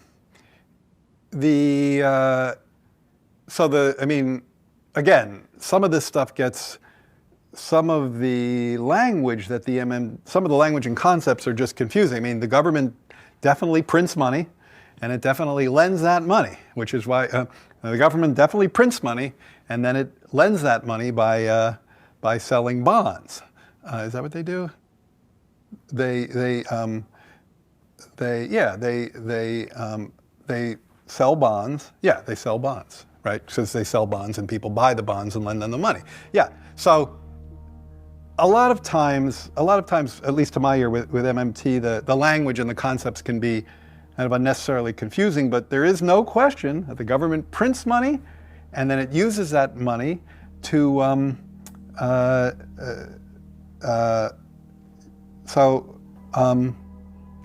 guess I can't really talk. I don't get it. I don't know what they're talking about. Like, because it's like the government clearly prints money. It does it all the time, and it clearly borrows. Otherwise, we wouldn't be having this debt and deficit conversation. So I don't think there's anything confusing there. And that's a legitimate toilet break because it goes for 2 minutes. Okay. So you had all the time in the world to go through whatever ablutions you needed to. There you go. We're going to get a lot of correspondence about that. We have not ventured into MMT on PEP before, but it's got quite a following. It definitely generates feedback. It That's does. true. Although I would have thought, look, this is going to get more feedback. I would have thought that it'll generate good feedback. It's not like crypto bullshit. No, yeah. I would have thought that. Given that, like, for those who don't know, I'm not going to pretend this is a great summary of MMT. Okay? Yes, yeah. But the theory of MMT, broadly speaking, for those who aren't economists, like Jared Bernstein, yes, is that the limitation on what society can spend is not like just pure deficits and debt forth. It's about how many resources the economy can take before you have too much demand chasing the supply, and then that drives inflation. Yes. So basically, inflation is the limiting factor. Yes, okay. So the modern monetary theory is if you have low interest rates and low inflation rates and all the rest, and then spend more money. Yeah. Like, especially invest it in infrastructure and things that generate growth for the economy. Yes. Now, like, that's smart. Yeah. And you can afford to do that as long as it doesn't generate inflation. Now, right now is probably not the best time for MMT because even if whether you believe in it or not, they've got inflation, right? And they're trying to tap down the inflation. So this is probably not its moment. So the MMT guys tend to be a little bit quieter at the moment. I do remember it taking it off at a time when there was very low inflation. Totally, absolutely. Now, I'm not trashing them, or I'm not an economist, but I'm just explaining basically. But anyway, I thought, since Jared Bernstein struggled so much, why not get an actual economist to explain it? Okay. So I've already pre-taped with my mate Greg Jericho. Okay. Yes. Who actually is a pepper. we always say someone's a pepper, but he's actually is a pepper. I shouldn't say that because he's going to hate that. that's so bad for his reputation. Sorry, Greg. But Greg very kindly explained the answer. Yeah. Why doesn't America just print money instead of borrowing it? Okay. And here's the answer. In reality, they could print money if they wanted to. They don't need to borrow money. They do it because traditionally, one of the good things about selling bonds, which is just borrowing money, is that you have to pay it back. So it kind of puts a bit of an internal constraint on it, the sense that your currency is worth something because you pay back what you are owed. And so that provides a little bit of a limit on what you can do. But to be honest, there's not a great deal of difference. And probably the only reason they keep doing it is because if they were just say, no, we're not going to sell bonds anymore, we're just going to let the money printer go broom, is that financial markets might freak out about that. And that's probably a risk that no government wants to take. Thank you very much for that, Thanks, Greg. And sorry for all the economically illiterate things I've said on this podcast. I can't imagine how frustrated he is by what we have to say, generally speaking. Yeah. Anyway, okay. So I would like. Okay, let's get you next. Yep. Even though we have done a lot of you, but I'm just conscious of the time. I'd like to get your stuff out because I can always do mine in Shows Unleashed. Yes. Kristi Noem. Kristi Noem. Kristi Noem, sorry. You want to come back to Kristi Noem. Kristi Noem. Yes. Yeah, because she's going from strength to strength. Oh, actually, before you do, Yes. I'll set you up with some correspondence Oh, okay. because we got plenty. Okay. Plenty of Noem correspondence. First of all, Nick writes neatly, Yeah. answers my burning question from last week, you might recall. What was it? Which was, when does this become a spree? Did Kristi's He's got an serial answer. shooting? He's got an Yeah. answer. According to a 2008 report by the FBI's National Center for the Analysis of Violent Crime, a spree murderer is defined as someone who commits 2 or more murders within a relatively short period of time. There you go, spree. It's a spree. It's officially a spree, according to the Spree FBI. time. Okay. Thank you. Nick writes neatly. A not very serious defense of the puppy killing from Rick Yep. said, people only think of cricket as the victim. What about the chickens the cricket killed? No one thinks of the chickens. It's like they don't count. To anyone who disagrees, can you tell us the names and ages of the chickens we lost that day to the cricket mass murder? Kristi was simply making this a safer world for chickens. This is just pure speciesism of the left-wing media. I can't explain the goat and horses. That's on her. Thanks, Rick. We won't be speciest. And a more serious defense of the puppy killing from Angus. Yeah. Angus has a problem with our implication that shooting a dog in the head to put it down is somehow cruel or inhumane compared to taking it to the vet to be euthanized. He says shooting a dog in the brain, particularly with a shotgun at close range, provides near instant destruction of the nervous system, well before any possible perception of pain.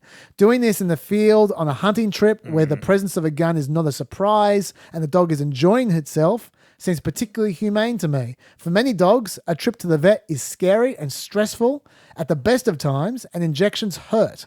I understand that the idea of shooting a dog is viscerally appalling to many dog lovers, but the notion that it's inhumane is nonsense. It's also a reality that there are often situations where the most convenient way to deal with a problem animal is killing it, rather than attempting to retrain or rehouse it.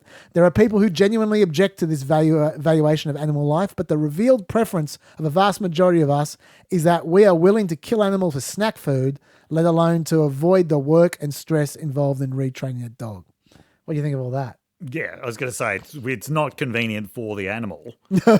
I would also say pets and domestic companions, hunting dogs, generally are considered to have a different moral status from the animals that are used for food. Yep.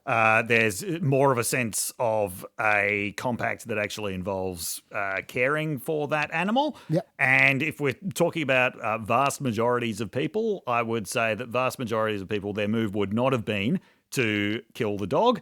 And that certainly wouldn't have been to brag about it. Yes. Like that's... okay, like I completely take the point about from the animal's point of view, being shot in the head isn't actually any worse than a trip to the vet and maybe, and maybe better. The fact is that that's the option that she went to and then decided that this was really something worth including in her autobiography to make a point about how tough she supposedly is politically. Okay. Yeah. I will respond to this and then you can take us through where you want to go with Kristi Noem. Yep. My response is that that's fine about putting down the vicious, out of control dog at the moment. Yes. When the vicious is out of control. That's launching itself at the throats of children, etc. Sure. A few things don't add up to me. Yeah. Nowhere have I seen in the book that cricket actually bit anyone. Yep. There's one public incident where cricket tried to bite someone. Yes, yeah. I don't think that is enough urgency for immediate destruction. Number one. Number two, I think I think that that Noem wasn't treating the dog like it was a danger beforehand. Nope. If she was, if there was a problem before the chicken incident, why did she bring him out in the hunt? Yes, yeah. Why did she keep him in the truck without a leash on if he was so dangerous? That's how he got to the chickens, right? And why was she stopping to chat to a family on the way home, leaving this super vicious, out-of-control dog unsecured in her truck in the first place?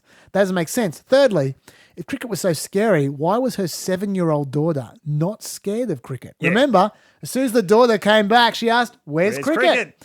If a 7-year-old is scared of something, they don't go searching for it. Yes.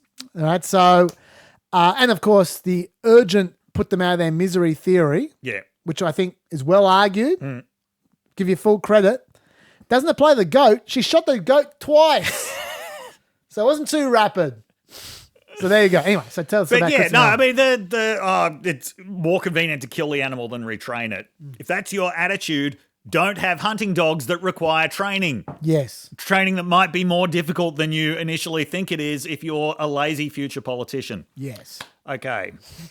But going from strength to strength, because her autobiography also includes a account of her meeting with Kim Jong-un while she was a congressional backbencher, which is really amazing because that's before he actually became the president of became whatever the head of state of North Korea is. That's a good pickup. Yeah, yes. That's a real good pickup. I'm not the only one who's made it, trust me. I missed that one. Yeah, I mean, it is quite funny to think of her going and meeting Kim Jong-un before his name was even known. He was just a fat NBA fan. Yes, yeah.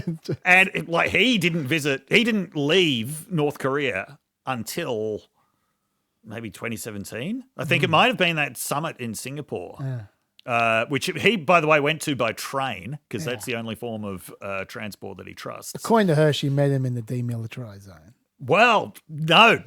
She hasn't gone into that level of detail. She was questioned about, have you ever been to North Korea? Yeah. And she would only say that she had been to the demilitarized zone. Okay. And then she started saying, look, I'm not going to divulge my, details of my meetings with world leaders. That's her favorite. Okay. Her favorite. Yeah. So this almost never happened. And, she's like, he underestimated me. I'll read the quote. Yeah. As a congresswoman and governor, I've met with Chinese President Xi Jinping, the King and Princes of Saudi Arabia, North Korean President Kim Jong-un, the King of Jordan, South Korean President Lee Myung-bak, Israeli Prime Minister Benjamin Netanyahu, UK Prime Minister Boris Johnson, Egyptian President Abdel Fattah el-Sisi, and many more. So much for she doesn't want to talk about world leaders. Yes, yeah. Through my tenure on the House Armed Services Committee, I had the chance to travel to many countries to meet with world leaders, some who wanted our help, some who didn't. I remember when I met with North Korean dictator Kim Jong-un. I'm sure he underestimated me, having no clue about my experience staring down little tyrants. I'd been a children's pastor after all. She's someone who shot a dog. He killed members of his own family. He blew up generals with missiles. In terms of the who underestimates who factor here. Yeah, you're probably right. Yeah. Given that she's now decided to make violence such a part of it, given that she's decided to make killing a family dog a key part of her political identity, oh boy, you've got nothing on Kim Jong-un. Yes. So, okay, that almost certainly never happened. She also claimed that she got this kind of vaguely threatening phone call from Nikki Haley. Oh, yeah, that's right. Yeah, that was sort of couched as a not as a threat, but turned into a threat. And she's claimed that she cancelled a meeting with Emmanuel Macron because just presumably that's what a tough American does. Yes, the spokespeople for Nikki Haley and Emmanuel Macron have both denied that there was ever any kind of meeting or conversation with her. Now, on the Kim Jong-un point. Yep. Her team is now saying, we have realised there were some errors in the book and we were conflating names of world leaders. So who did she mix him up Who with? was she mixing him up with? Of course, it's bullshit. But yeah, now even right-wing media outlets are beginning to point out to her, there was an audiobook version of this that you did, and you're saying you're only now just picking up errors. Do you want to hear her defense of that? Because Yep. what's his name? Fox and Friends guy, Brian Kilmeade. Yes, yeah. Explicitly asked her about that. Yes. Let's just say her answer wasn't convincing. Right. When you did the book on tape, did you catch it? When I did the book on tape, what I needed to do is ask them to take it out, take that name out, and they have done that. Okay. So it but has you been picked it adjusted. up when you did the book on tape? Yeah. And when it was brought to my attention after that was done. Okay. Yeah. That's not very convincing. So yeah. As I've said before, like, because I'm sure that when she looked at Trump winning the presidency, Sarah Palin must have been thinking, like, he stole my act. Like, he stole my act. The reason I failed is because I was surrounded by these handlers who restrained me in some way. Now Sarah Palin's going to be looking at Kristi Noem and thinking she's stolen my act, but has stripped it of any just inch of charisma. Like, Sarah Palin was at least genial. Like she famously got on very well with journalists, even as she abused the media. Like, who would come away from an encounter with Kristi Noem thinking she was nice? No. Yeah. None. I actually, it's interesting because you'd think she'd at least get along with conservative media. Yeah, but they have been all over They her. have really turned hard against her. Did you see Rob Finnerty from Newsmax interviewing her? No, I didn't. Okay, I'll go play this to you. This is incredible. Yes, yeah. In terms of like Newsmax of all outlets. Yeah. In terms of like people just not accepting her bullshit. Yeah. Oh my God. Governor, if you asked me a month ago who's at the top of the list to run with Donald Trump, I would have said your name. If you asked me that same question this morning, I don't even think you're on the list. Really? So my question And for why you, is that? yes, really, and it's because of things that have come out in this book, like your claims that you met Kim Jong-un, and then over the last week, I've been to the DMZ. I've been to the area. What I've said did you stare is that down Kim Jong-un? what I've said Let me, Governor, one second. I will give you an opportunity to respond. I just want to get this out there. So here's the quote from the book. You say that, I remember when I met North Korean dictator Kim Jong-un, I'm sure he underestimated me, having no clue about my experience staring down little tyrants. Governor, that never happened, did What it? I have said in the book is that when I became aware of the content, that we had it changed. And that's the way that it is. So I should not have put that anecdote in the book. That I'm not going to But talk an about my anecdote meetings. indicates that it happened, I'm right? not going to talk about my conversations with world leaders. I've been involved in policy for 30 years. For 30 years, I've been traveling the world, talking to world leaders, and that is a conversation that I'm not going to have in this book.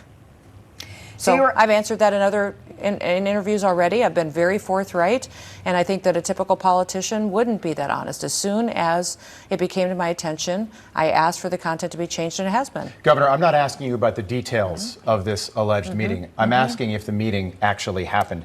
I don't think it did. And I think if it did, you'd be able to confirm for me that, yes, it did, and here's when it happened. It happened, say, at such and such a date or a month, or you don't have to be specific. I'm not going to talk about Then my conversations you're going with to world continue leaders. to have to answer this question then.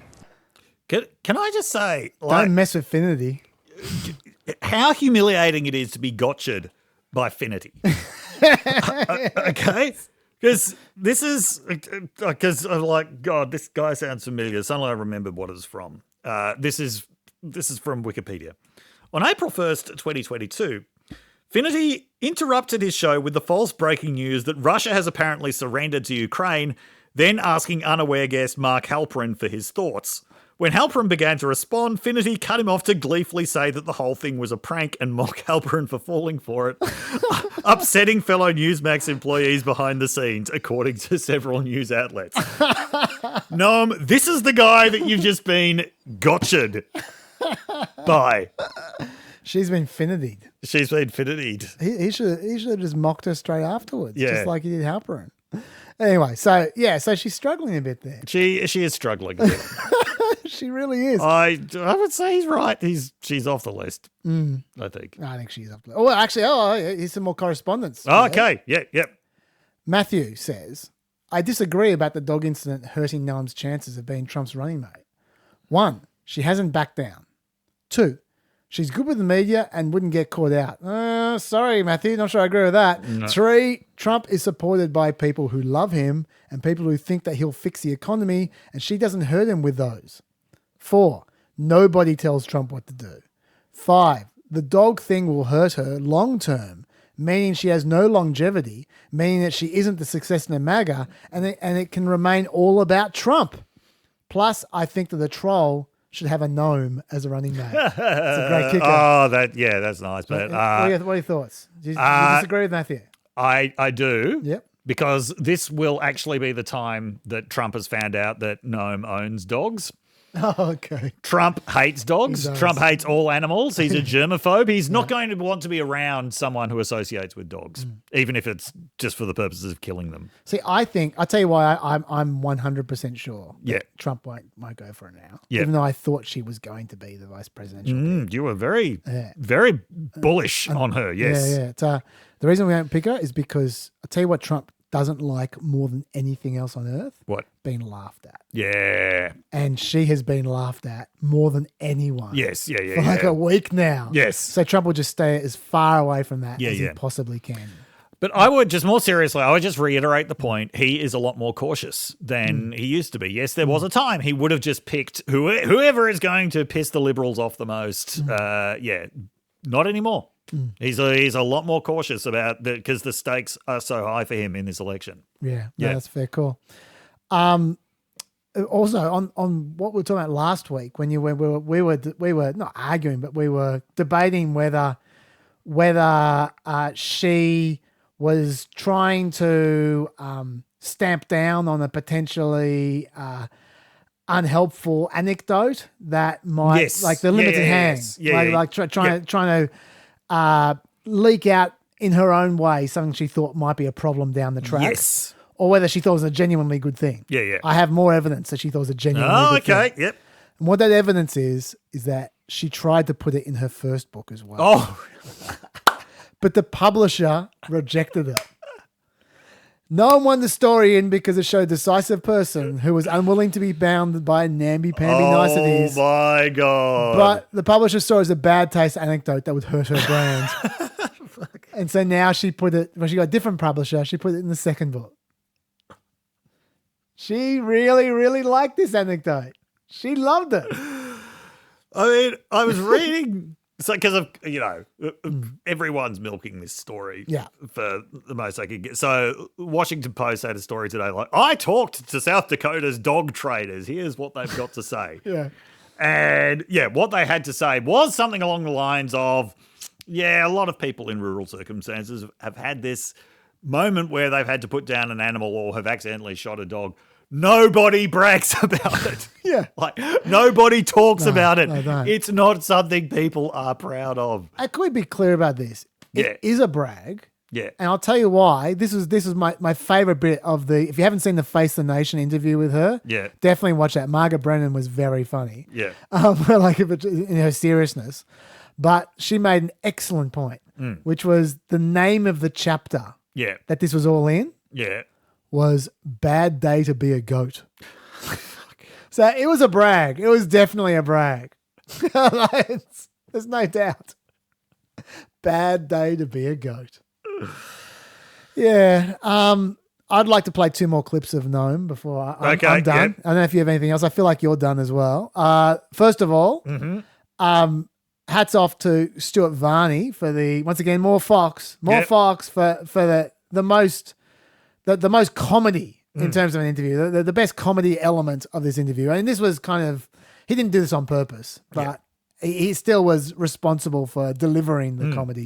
Even unintentionally. Still think that you are in line to be Trump's vice president? No, it's up to Donald Trump. He's the only person who will decide this. He's the only person who will decide. And I do speak to him. May I ask what he said to you about being vice president? I never tell anybody my personal conversations with Did the dog story President come up Trump. in a conversation with I talk to President Trump all the time. About the dog? About a lot of things. And right now, I tell you what, he is being persecuted in a political hunt witch hunt in this court case. So I'm bring proud up of the him dog? about how tough he is and how well he is doing. Did you bring up yes, the dog? enough, With Trump? Stuart. With Trump? Did you this bring up the interview dog is with Trump? ridiculous, what you were doing right now. I don't so think you so. need to stop. It is. Okay. It is. We'll Let's stop. talk about some real topics that Americans care about. I'm afraid we're out of time. Oh, well, of course we are. I'm afraid we're out of time. I was asked like 7 times, did you talk about the dog? That was very funny. So that was the high point of comedy this Yes, week. okay. Kristi Noem related comedy. Yep. But that's not my favorite interview. My favorite interview, or at least my favorite interview moment, Yeah. was when she was once again back to Newsmax here. She was really Yes. doing the rounds of the conservative media. Yep. And she was killed by kindness. This was someone who, unlike Finity, wasn't trying to get a scalp. Right, He wasn't yep. trying to get a notch on his belt. Yes. He was trying to help her. Ah. He was her friend. Unlike Okay. Stuart Varney, Yeah. Not her friend. not her friend, Eric Bowling Yeah. was her friend. Right. Like, I think he actually might literally be her friend. And he Yeah. was trying to do whatever he could to help her out. But ironically, his very act in trying to help her just made everything so much worse. Governor, I've also written a couple of books, and I know how the process works. You write some chapters. You don't write the whole book at once. You write a chapter or two. You send it to the editors, and they edit. They read it. They add. They subtract. And here's my question. The editor, was she possibly a plant, a liberal plant? Because I'm not sure either one of these stories, the dog story, the North Korea story, seems like the Kristi Noem I know. No, the buck always stops with me. I take my own full responsibility. I wrote this book, and I take the responsibility for what's in it. It's a great book, Eric. I hope everybody reads it. So once again, this is a bit like Kevin Spacey to RFK. Yes. I know you're trying to help, Eric. The best way to help is to shut up. You're not helping. It must be a liberal plant. Must be a liberal plant. As a little aside, I've played a few clips now. Like, I need to be careful what I say here because I don't want to be, going how people look and all that kind of stuff. But I actually think part of her problem is that, like, this is not being a smart ass now. Yeah. I've been a smart ass a lot in the last few minutes, but I'm not being a smart ass. This is dead serious, even though it sounds like smart assery. I think her problem is she's so Botoxed up, she can't move her face. And she's just speaking in this monotone, like her tone never changes. Yep. She doesn't move her face ever. Yep. And it just sounds robotic. And she's repeating the same talking points over and over again. No matter how many different nuances she's thrown at, she just gives the same talking point back, often multiple times in the one interview. Right, yes. And the fact that she looks so robotic, I think just adds to the comedy of it. Yes. So I think that's kind of her problem. Yeah. So yeah, I know that sounds really cruel, but honestly, I actually think that's a factor. Yeah. But anyway, any other Kristi Noem related No. material? We've probably done enough on her. I think we have. Okay, I haven't been called yet, so I'll start doing my stuff until I'm called. Okay. All right. This actually was in last week's show, but I cut it out for time. So Dave, you're gonna have to act like How you haven't much heard are this you now before. cutting out per week? About 10 minutes or so, something like that. It was just because I went over time with the Supreme Court stuff. So it was just anyway. I want to talk about Title 9, which is the new. Yes. Which is I've changed it a little bit, Dave. It won't be boring to you. Don't worry. Which is one of the new rules that Biden has pushed through. He's been pushing through a bunch of new rules because the Congressional Review Act deadline is coming. Yep. Which means if he doesn't get the rule through by say June, late May, June, it can be easily overturned by a Republican Congress and Trump. So he's pushing through. Okay, so there are two main. I'm going to talk about Title 9. It's an extremely long and complicated Title 9. It's 1,500 pages long, but I'm just going to talk about two main areas, right? Yep. Okay. First of all, what is Title 9? It's it's part of the Education Amendments of 1972. It's an anti-discrimination provision. It says no person in the United States shall, on the basis of sex, be excluded from participation in, be denied the benefits of, or be subjected to discrimination under any education program or activity receiving federal financial assistance. This applies to all schools that receive the federal funding, so not just universities, it applies through K till 12. Yep. Now, if you're accused of violating Title 9, the school district's Title 9 coordinator will investigate, could lead to a federal investigation, and the school district losing federal funding. Yep.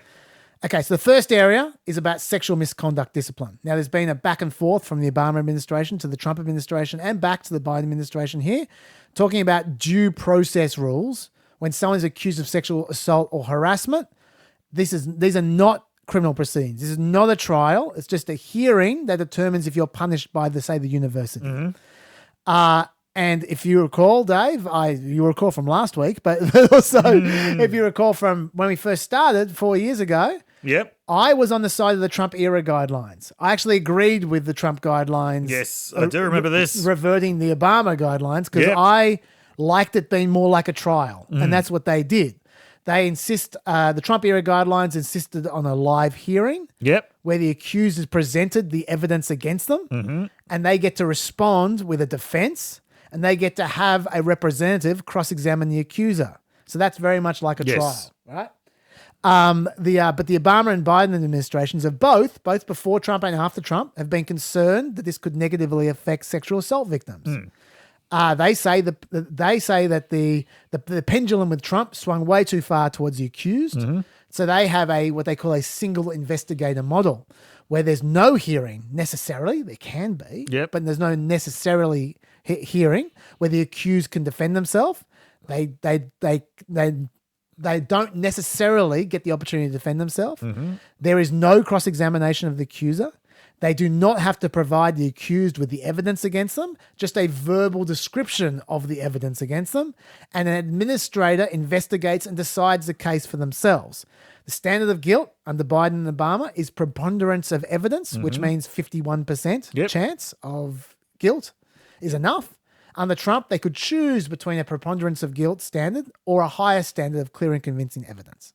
Okay, so my personal view is that I continue to be with the Trump administration on this one. The one area I'm not 100% with them in necessarily is cross-examination, because cross-examination in a sexual harassment or sexual assault victim can be really dicey. Yes.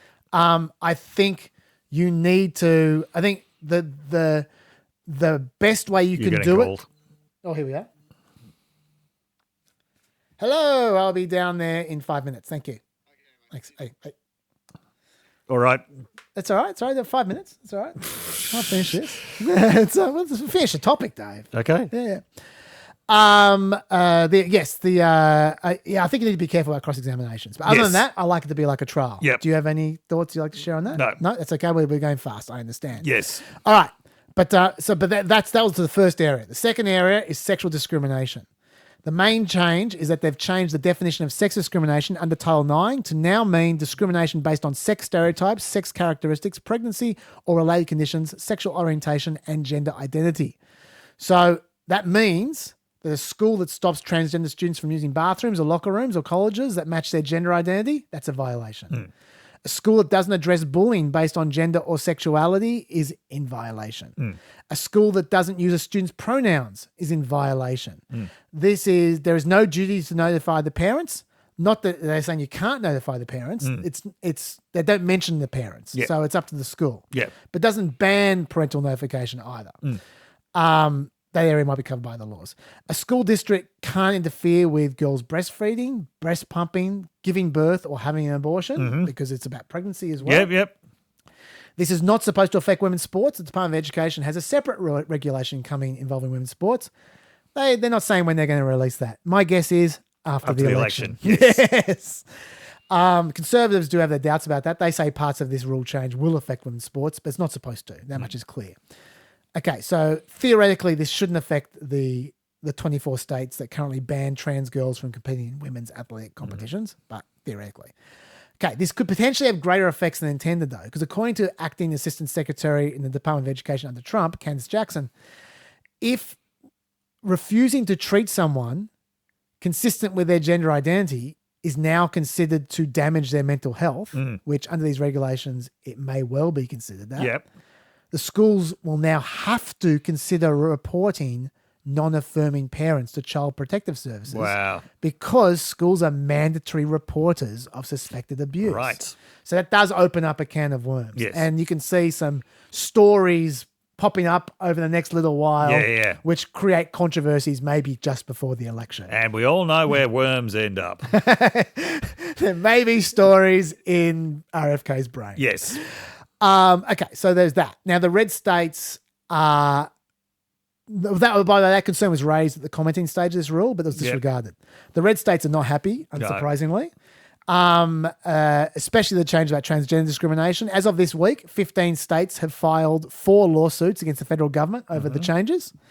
Good luck with that. Sex discrimination definition changes are based on the Bostock ruling from the Supreme Court in 2020, which was where Neil Gorsuch, Trump's appointed judge, wrote that the Title VII prohibitions, the Title VII, which was employment discrimination, prohibits employment discrimination on the basis of gender identity or sexual orientation. And like Title IX, the text of Title VII used the same language. It's employment discrimination based on sex. And they interpret that as gender identity or sexual orientation. Yeah.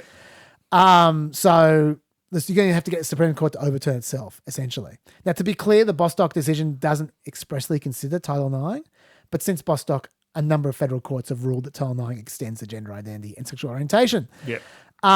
Okay. All right. So also, regardless of the lawsuits, a bunch of states are flat out not complying with the requirements. Nebraska, Oklahoma, Florida, Arkansas, amongst others, which they're free to do. Although if they ignore these rules, their relevant colleges or schools could lose federal funding. Okay. Now, do you have anything to say about any of this? No. No, that's okay. On this note, I just want to note my little kicker on this, that the culture war is moving really fast in this era, which is interesting to note. Yes. On one hand, there's increasing concern coming from Europe that the medicalization of gender affirmation is running ahead of the evidence. And what I mean by that is there have been a number of inquiries, studies, and medical bodies in Europe that have suggested there needs to be more research into either operating on or providing hormones for children to affirm a gender transition. There's also a number of sports bodies that have devised stricter and more specific regulations for when transgender women can qualify to compete against cisgender women. So that's all one side of the culture war, where the left are losing there. Yep. But the other side of the culture war, the right are losing big time. Bathrooms, pronouns, housing, general discrimination, the non-medical side and the non-sporting side, the conservatives are losing incredibly rapidly. Yes. And just last week in Kansas, of all places, the legislature failed to override the Democratic governor's veto of an anti-trans bill. Why? Because even though they had the numbers to override the veto, 2 Republicans crossed the floor. Yes. Because the reason they crossed the floor was because it was going to, even though it was banning puberty blockers and cross-sex hormones and gender surgeries for children, all the stuff that Republicans like to ban, it also it barred state employees from using pronouns that didn't match a child's biological sex, which seems like a really dicky thing to do. Just vindictive. Yeah, like you gain nothing from that. Yeah. Like even I could understand why conservatives would say you can't force them to observe the pronouns, but to ban them from observing the pronouns is just awful. But it bothered 2 Republicans. Yeah. And so they crossed the floor. And they didn't think they'd pay the price politically because this is moving fast. It is, yes. And it's a trend. Lawmakers have introduced a record number of bills targeting gay and transgender people in the 2024 legislative session. Yep. There's about 500 of them. Historically, about 10% of those kinds of bills end up passing. But so far, only about 4% of them have passed this year. Yeah. About 1 out of 20 in Florida passed. Georgia passed 0 out of 24. Iowa passed 1 out of 35. So this is a trend. Yes. And I think the lay of the land on this issue is going to be incredibly different in another 2 or 3 years, I suspect. I agree. Yeah. Okay. Any other thoughts about anything at all? Nope. Okay. Thank you very much. I don't know if there's going to be a Chaz and Leash. We'll see how I go. But if there is, I'll talk about DeSantis and meat. If not, that's next week. That's a teaser. Dave, thank you so much for this. My pleasure. This was a fun one. This was a good one. Well, it was more fun after we stopped talking about Palestinians being killed. But but then it became fun halfway through. Yep. Thank you very much, Peppers, for sticking with us to the end. Stay peppy and look after your brain.